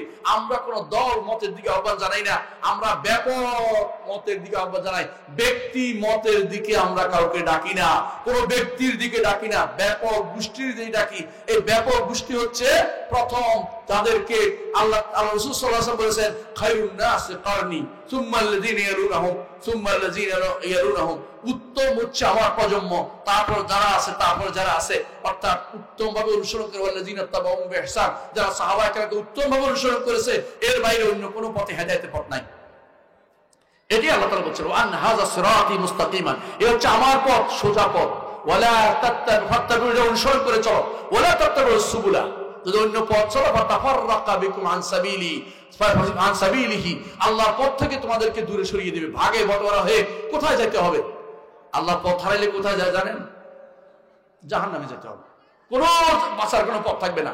আপনি বুঝেন, আমি ঢাকা যাব যদি মনে করি, এরপর রাজশাহীর পথ ধরি, কোন দিন ঢাকা যাব, আবার ঘুরে আসতে হবে, ভুল হয়েছে ওই জায়গাটা, যে এই জায়গা ভাঙিয়ে গেছি আপনাদের ওই ঈশ্বরদীর মাথা থেকে, আবার এখানে এসে তারপর যেতে হবে, রাস্তা নাই আর, আবার রাস্তা নিতে হলে আবার ওই 40 ঘন্টা ঘুরে ঠিক করতে হবে, আমার ভুল হয়েছে ঠিক করে তওবা করে কোন রাস্তাতে ঘুরে মানুষ জিজ্ঞাসা করে করে ফর্মটা খুঁজতে হইব। আপনার ভাই ভুল হচ্ছে, আপনার ভুল হচ্ছে, আপনি ভুল পথে চলেছেন। ভুল পথে গেলে মক্কা যেতে পারবেন না, তুর্কিস্তান যেতে পারবেন। মক্কা যেতে হলে মক্কার পথে আপনাকে যেতে হবে। যদি আল্লাহ এবং রাসূলের পথে চলতে হয়, সাহাবায়ে কেরামের পথে চলতে হবে। আল্লাহ এবং রাসূলের পথে চলতে হলে ইমামরা যে পথে যাওয়ার পর সম্মানিত হয়েছে সেই পথটাকে সম্মানিত মনে করুন। ফিকহে ফিদ্দীনকে আগে রাখুন, আল্লাহর শরীয়তকে গ্রহণ করুন, আল্লাহর শরীয়তকে প্রবর্তনের জন্য দাবি তুলুন যে আল্লাহর শরীয়ত প্রবর্তিত হোক সব জায়গাতে। আল্লাহর শরীয়তের জন্য ইউনিভার্সিটিগুলো উন্মুক্ত করে দিন, প্রতিটি বিশ্ববিদ্যালয়ে একটা শরিয়া অনুষদ করুন, প্রতিটি বিশ্ববিদ্যালয়ে একটা শরিয়া অনুষদ করুন। আপনারা যেগুলি পড়াচ্ছেন এগুলি দুনিয়ার কাজে লাগবে, আখিরাতের জীবনে এগুলি কোনো কাজে আসবে না। আপনি আখিরাতের কাজ করে যান, আল্লাহ তাআলা আপনাকে সম্মানিত করবেন, দুনিয়াতে সম্মানিত করবেন, আখিরাতে সম্মানিত করবেন। মুহাম্মদুর রাসূলুল্লাহ সাল্লাল্লাহু আলাইহি ওয়াসাল্লাম বলেছেন, ওই ব্যক্তিকে আল্লাহ আরশের নিচে ছায়া দিবেন যে ব্যক্তি মালিকুন আদিল, ইনসাফকারী বাদশা, অর্থাৎ যে ব্যক্তি যেই জায়গায় ক্ষমতায় আছে সেই জায়গাতে ইনসাফ করে, আল্লাহর বিধানকে প্রতিষ্ঠা করে, আল্লাহ তাআলা তাকে সেদিন আরশের নিচে ছায়া দেবেন। কিন্তু আপনার কি আসলে ঈমান আছে? প্রশ্ন হচ্ছে, আপনি কি আসলেই মনে করেন যে হাসরের মাঠে উঠবেন? হাসরের মাঠে উঠার ভয় যদি আপনার থাকতো, তাহলে আপনি যা ইচ্ছা তা আপনি রচনা করতে পারতেন না, যা ইচ্ছা তা আপনি ব্যবহার করতে পারতেন না। হাসরের মাঠে যদি উঠার যদি ভয় থাকতো, আপনার অবস্থা হয়তো আল্লাহ বলে দিয়েছেন, ওয়ালিমান খাফা মাকাম রাব্বিহি জান্নাতান, যে ব্যক্তি ভয় করবে যে হাসরের মাঠে উঠতে হবে, সেই ব্যক্তির জন্য আল্লাহ দুটি জান্নাতের ব্যবস্থা করেছেন। আল্লাহু আকবার। আল্লাহর সামনে হিসাব দিতে হবে, মনে করতে হবে আপনাকে। প্রতিটি কথার হিসাব লেখা হচ্ছে, প্রতিটি কাজ লেখা হচ্ছে। সেদিন কি বলবেন? মা লিহাযাল কিতাব লা ইউগাদিরু সগীরাতান ওয়ালা কাবীরাতান ইল্লা আহসাহা। এই কিতাবের কি হলো? ছোট বড় সবটি লিখে ফেলেছে, কোনো কিছু বাদ যায় নাই। সেদিন চালাকি করলেও বাঁচতে পারবেন না। কিভাবে চালাকি করে জানেন? কি কর? আপনার ফেরেশতারা লিখছে, আমি কি দেখছি নাকি? আল্লাহ তাআলা তখন কি করবেন? আল ইয়াউমা নাখতামু আলা আফওয়াহিহিম, মুখের উপরে মোহর মেরে দিবেন। এবারে বলবেন যে হাত কথা বলতো কি করছিলি, পা কথা বল কি কোন দিকে গেছিলি, এবং শরীরের প্রতিটি অঙ্গ আপনার থেকে তখন সেদিন আপনার বিরুদ্ধে সাক্ষ্য দিবে। তখন আপনি কি বলবেন? ওয়াকালু লিজুলুদিহিম লিমা শাহিদতুম আলাইনা, তারা তখন বলবে চামড়াকে, চামড়া তোর কি হলো? তোর ইষ্টপুষ্ট করার জন্য যত অন্যায় করেছি, কলমের খোসা দিয়ে লক্ষ লক্ষ টাকা মেরে দিয়েছি, মানুষের টাকা দিয়ে বিদেশে জায়গা কিনেছি, সরকারি সম্পত্তি আত্মসাৎ করেছি, তোকে তো তোকে ঠিক রাখার জন্য তুই আমার বিরুদ্ধে কেন সাক্ষ্য দিচ্ছিস? ক্বালু আনতাকানাল্লাহুল্লাযী আনতাকা কুল্লা শাইইন, তখন তারা বলবে, এই চামড়াগুলি বলবে যে আল্লাহ দুনিয়াতে সবকিছু কথা বলিয়েছেন, সে আল্লাহ আমাকে কথা বলার নির্দেশ দিয়েছেন, কথা না বলে আমি থাকতে পারবো না। তুমি যা যা করছো, কোথায় শুইছো, কোথায় কি খাওয়াইছো, চামড়া কিভাবে এত তরতরে করছো, তোমাকে কয়জনে কি অন্যায় মিথ্যা কথা খুশি রাখতো, সব সেদিন বলে দিবে আপনাকে। আপনি কিছু লুকাইতে পারবেন না। ওয়াবাদালাহুম মিনাল্লাহি মা লাম ইয়াকুনু ইয়াহতাসিবুন, তারা যে মনেও করে নাই, ধারণাও করে নাই, এগুলি আল্লাহর কাছে প্রকাশ পেয়ে যাবে। আহসাহুল্লাহু ওয়া নাসু, নিজেরা ভুলে গেছেন, আল্লাহ তাআলা একটুও ভুলেন না। ওয়া মা কানা রাব্বুকা নাসিয়া, আল্লাহ তাআলা কখনো ভুলেন না। অবশ্যই মনে রাখতে হবে, নিজেরা ভুলে যান। আপনি গত বছর কি হয়েছে ভুলে গেছেন, কিন্তু আমলনামা লেখা কিন্তু বন্ধ হয়নি। আল্লাহ কিন্তু জানেন, আল্লাহ সবই জানেন, কিন্তু আমলনামা আপনার বিরুদ্ধে কাজে লাগানোর জন্য লেখাচ্ছেন। আল্লাহ তাআলা কি কোনো কিছু ভুলে যান না? সবই তিনি জানেন। তারপরে আরো কি করেছেন? আপনার শরীরের মধ্যে আপনার শক্তি, আপনার বিরুদ্ধে কিছু এলিমেন্ট দিয়ে দিচ্ছে, আপনার বিরুদ্ধে এগুলি সাক্ষ্য দিবে। যেগুলির আপনি এত কিছু করতেছেন, এগুলি আপনার বিরুদ্ধে সাক্ষ্য দিবে। প্রিয় ভাইরা, এই জন্য আসেন, সময় আছে যতক্ষণ পর্যন্ত, ততক্ষণ আল্লাহর পথে থাকবো। কোথায় থাকবো? আল্লাহর পথে থাকবো। আল্লাহর পথ থেকে কোনো ক্রমে এদিক সেদিক যাব না, আল্লাহর পথেই থাকবো। এবং কেউ যেন আমাকে আল্লাহর পথ থেকে দূরে সরাতে না পারে, এবং কোনো ফেরকাতে জড়িত হবেন না। আপনাকে আহলুস সুন্নাত ওয়াল জামাত হতে হবে। আহলুস সুন্নাত ওয়াল জামাত, আহলুস সুন্নাহ কি? আহলু রাসূলিল্লাহ, বুঝছেন তো? জামাত হচ্ছে সাহাবী। আপনি কয়জন একত্রে মিলে জামাত হয় না? কারণ আহলুস সুন্নাহ ওয়াল জামাত রাসূলের যুগেও ছিলেন, রাসূলের যুগে যারা জামাত ছিলেন তারা সাহাবায়ে কেরাম। আর এখন তো জামাত না, এখন তো ভাগ হয়ে রয়েছে। প্রত্যেকটি মানুষে অমুক পীরের মুরিদ, অমুক অমুক তরিকা, অমুক অমুক এর, অমুক দলের অমুক পীর, প্রত্যেক ভাগ হয়ে গেছে। এখন তো জামা নাই, জামা আছে মুষ্টিমেয় কিছু মানুষ। রাসূলুল্লাহ সাল্লাল্লাহু আলাইহি ওয়াসাল্লাম আমাদেরকে আগে জানিয়েছেন, বাদাল ইসলামু গরিবান, বাদাল ইসলামু গরিবান সায়াউদু কামা বাদা ফাতুবা লিল গুরাবা।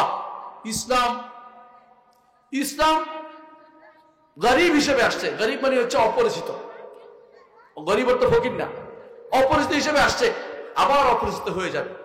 রাসূল যেভাবে বলেছেন তাই দেখা যাচ্ছে। এখন খুঁজে বেড়াইতে হয় বিশুদ্ধ আকীদা ও মানহাজের লোক কয়জন আছে। দুনিয়ার মানুষ মুসলিমে ভর্তি, কিন্তু বিশুদ্ধ আকীদা ও মানহাজের লোক খুঁজে বেড়াইতে হবে। রাসূল বলেছেন সাইয়াউদু কামা বাদা, আবার ফিরে আসতে অবস্থায়। ফাতুবা লিল গুরাবা, এদের জন্য সুসংবাদ। সুসংবাদ কি? এরাই নাজাত পাবে, আর বাকিগুলি সব জাহান্নামে যাবে। আমি বলছি নির্ধারিত কাউকে বলছি না, কারণ মানুষ ফিরে আসতে পারে, অনেক কারণে মাফ পেতে পারে, কিন্তু জাহান্নামে যাওয়ার জন্য এলিজিবল পারসন বিবেচিত হবে যারাই আল্লাহর পথ থেকে দূরে সরবে, রাসূলের পথ থেকে দূরে সরবে, সাহাবায়ে কেরামের পথ থেকে দূরে সরবে, এবং উম্মতের মধ্যে শ্রেষ্ঠ মানুষের পথ থেকে যারা দূরে সরে যাবে তারা এই পথ থেকে দূরে সরলে জাহান্নামের পথ ছাড়া কোনো পথ থাকবে না। এই জন্য আল্লাহ তাআলা সর্বশেষ ওসিয়ত এটা করে দিয়েছেন, 10 নম্বর ওসিয়ত, যে ওয়ালা তাত্তাবিউ সুবুলা ফাতাফাররাকা বিকুম আন সাবিলি, আল্লাহর পথ ছাড়া অন্য কোনো পথে তোমরা যেও না।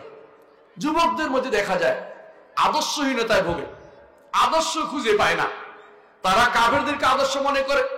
না হলে তাদের মধ্যে অনেকেই দেখা যায় নওরোজ পালন করে। নওরোজ বুঝেন কিনা? বছরের প্রথম দিন কিসের জন্য পালন করে? বছরের প্রথম দিন কি তাকে জান্নাতের সংবাদ চলে আসছে নাকি? বছরের প্রথম দিন কি অন্য দিনের থেকে রং ভিন্ন নাকি? একই জিনিস, সেদিনও সূর্য উঠে সেদিনও সূর্য ডুবে। কি জন্য আপনার বছরের প্রথম দিন বানাইছে কে? কোন শয়তান সেটা তৈরি করে দিয়েছে? আপনার কি জন্য সেটা করেন? যুবক যুবতীরা যখন এই কারণে বের হয়, এর অর্থ হচ্ছে তারা কিন্তু আদর্শ বানিয়েছে কাফেরদেরকে। মুহাম্মদুর রাসূলুল্লাহ সাল্লাল্লাহু আলাইহি ওয়াসাল্লাম বলেছেন, মান রাসূলুল্লাহ সাল্লাল্লাহু আলাইহি ওয়াসাল্লাম মান তাশাব্বাহা বিকওমিন ফাহুয়া মিনহুম, কেউ যদি কোনো জাতির সাথে সাদৃশ্য বিধান করে চলে তাদের সাথে তার হাসর হবে। আপনি তাদের সাথে নিজেকে হাসর করতে পারেন। রাসূলুল্লাহ সাল্লাল্লাহু আলাইহি ওয়াসাল্লাম বলছেন, এবং আলী রাদিয়াল্লাহু আনহু বলেছেন, কেউ যদি কোনো সনাআনাইরুজাম, কেউ মাহরাজানাহু, কেউ কোনো ব্যক্তি মুসলিম যদি কোনো কাফেরের নওরোজ পালন করে, নওরোজ অর্থ বুঝেননি, প্রথম দিন, বছরের প্রথম দিন, কারণ তখন পারস্যরা বছরের প্রথম দিন পালন করত, এই জন্য তিনি নিষেধ করছেন। কেউ যদি কোনো নওরোজ উৎসব নিয়ে তাদের সাথে থাকে তাহলে হুশিয়ার তাদের সাথে হাসেন। কঠিন কথা। এর অর্থ হচ্ছে আপনি অবশ্যই জানবেন কার অনুসরণ করে কাজটা করতেছেন। আপনাকে সাবধান করা হলে সাবধান হবেন। মনে রাখবেন, আল্লাহর দ্বীনকে ভালোবাসুন, আর বেশি বেশি করে সদাকা করুন, দান করুন। যে ভুল হয়ে গেছে আমার, বিশেষ করে নারীদেরকে বলবো, আমাদের বোনদেরকে বলবো, আল্লাহর রাস্তায় দান করে নিজেকে জাহান্নাম থেকে বাঁচানোর ব্যবস্থা করুন। মুহাম্মদুর রাসূলুল্লাহ সাল্লাল্লাহু আলাইহি ওয়াসাল্লাম বলেছেন, তাসাদদাকনা ওয়ালাউ মিন হুলিকুন্না, ইয়া মাশার নিসা, হে নারীরা তোমরা সদকা করো, দান করো, তোমাদের নিজস্ব সম্পদ থেকে, যদি একবার তোমাদের আর কিছু না থাকে, অলংকার থাকে, তা দিকে হলে তোমরা বাঁচার চেষ্টা করো। আমি আমাকে দিতে বলছি না, কিন্তু সদকা দান করবেন, কারণ আপনি জানেন না যেদিকে তাকান। রাসূলুল্লাহ সাল্লাল্লাহু আলাইহি ওয়াসাল্লাম বলেছেন, যেদিকে তাকায় সেদিকে শুধু আগুন দেখতে পাবে, ভয়ে মরে যাবে। রাসূল তারপর বললেন যে তোমরা একটা রুটির একটা খেজুরের অংশ দিয়ে হলো, একটা খেজুরের অংশ দিয়ে হলো জাহান্নাম থেকে বাঁচার জন্য এটা অবলম্বন তৈরি করো। আপনাদেরকে বলছি, নারী বোনদেরকে বলছি যে আপনারা আপনারাও কারণে অনেকেই ফিতনায় পড়ে যায়, যুবকরা ফিতনায় পড়ে যায়। কোনো যুবককে আপনার কারণে ফিতনায় পড়তে দিবেন না। আপনি ফিতনার কারণ হবেন না, আপনি গুনাহের কারণ হবেন না, আপনি চোখ মুখ খুলে হাঁটবেন না, রাস্তার মধ্যে আপনি মুখ খুলে হাঁটবেন না, কারোর সাথে আপনি হাসাহাসি করে কথা বলবেন না মাহরাম ছাড়া। অন্যদের সাথে আপনি মাহরাম ছাড়া হাসাহাসি করে কথা বলার বৈধতা নেই, আপনি এটা করতে পারেন না। যেগুলো অন্যায় হয়ে গেছে এগুলোর জন্য যতটুকু পারেন আল্লাহর রাস্তায় দান করে নিজেকে গুনাহ থেকে বাঁচার জন্য এখনো সময় আছে, কারণ দানের মাধ্যমে আল্লাহ তাআলার গজব কমে যায়। আপনি সেই অবস্থানে আল্লাহ আমাদেরকে বুঝার তৌফিক দান করুন। সম্মানিত মুসল্লিয়ানে কেরাম, সম্মানিত উপস্থিতি, আমি আমার বক্তব্য আর দীর্ঘ করবো না। আমি শুধু এটাই বলবো, আমাদের কাজ হচ্ছে 10টি ওসিয়ত বলেছি আমি। এই 10টি ওসিয়তের মধ্যে প্রথম হচ্ছে শিরিক মুক্তি, আর সর্বশেষ হচ্ছে কি? বেদাত মুক্তি। প্রথম হচ্ছে শিরিক মুক্তি, সর্বশেষ হচ্ছে বেদাত মুক্তি, এর মাঝখানে হচ্ছে গুনাহ মুক্তি। এই 10টি ওসিয়তকে যথাযথভাবে আমরা সংরক্ষণ করব এবং সারাটা জীবন আল্লাহর ওসিয়তকে কাজে লাগিয়ে আমাদের জীবনটাকে সুন্দর করব, জান্নাতের পথে আমরা পরিচালিত হব। আল্লাহ আমাদেরকে বুঝার তৌফিক দান করুন। সুবহানাকাল্লাহু ওয়া বিহামদিকা আশহাদু আল্লা ইলাহা ইল্লা আনতা আস্তাগফিরুকা ওয়া আতুবু ইলাইক। আসসালামু আলাইকুম ওয়া রাহমাতুল্লাহি ওয়া বারাকাতুহু।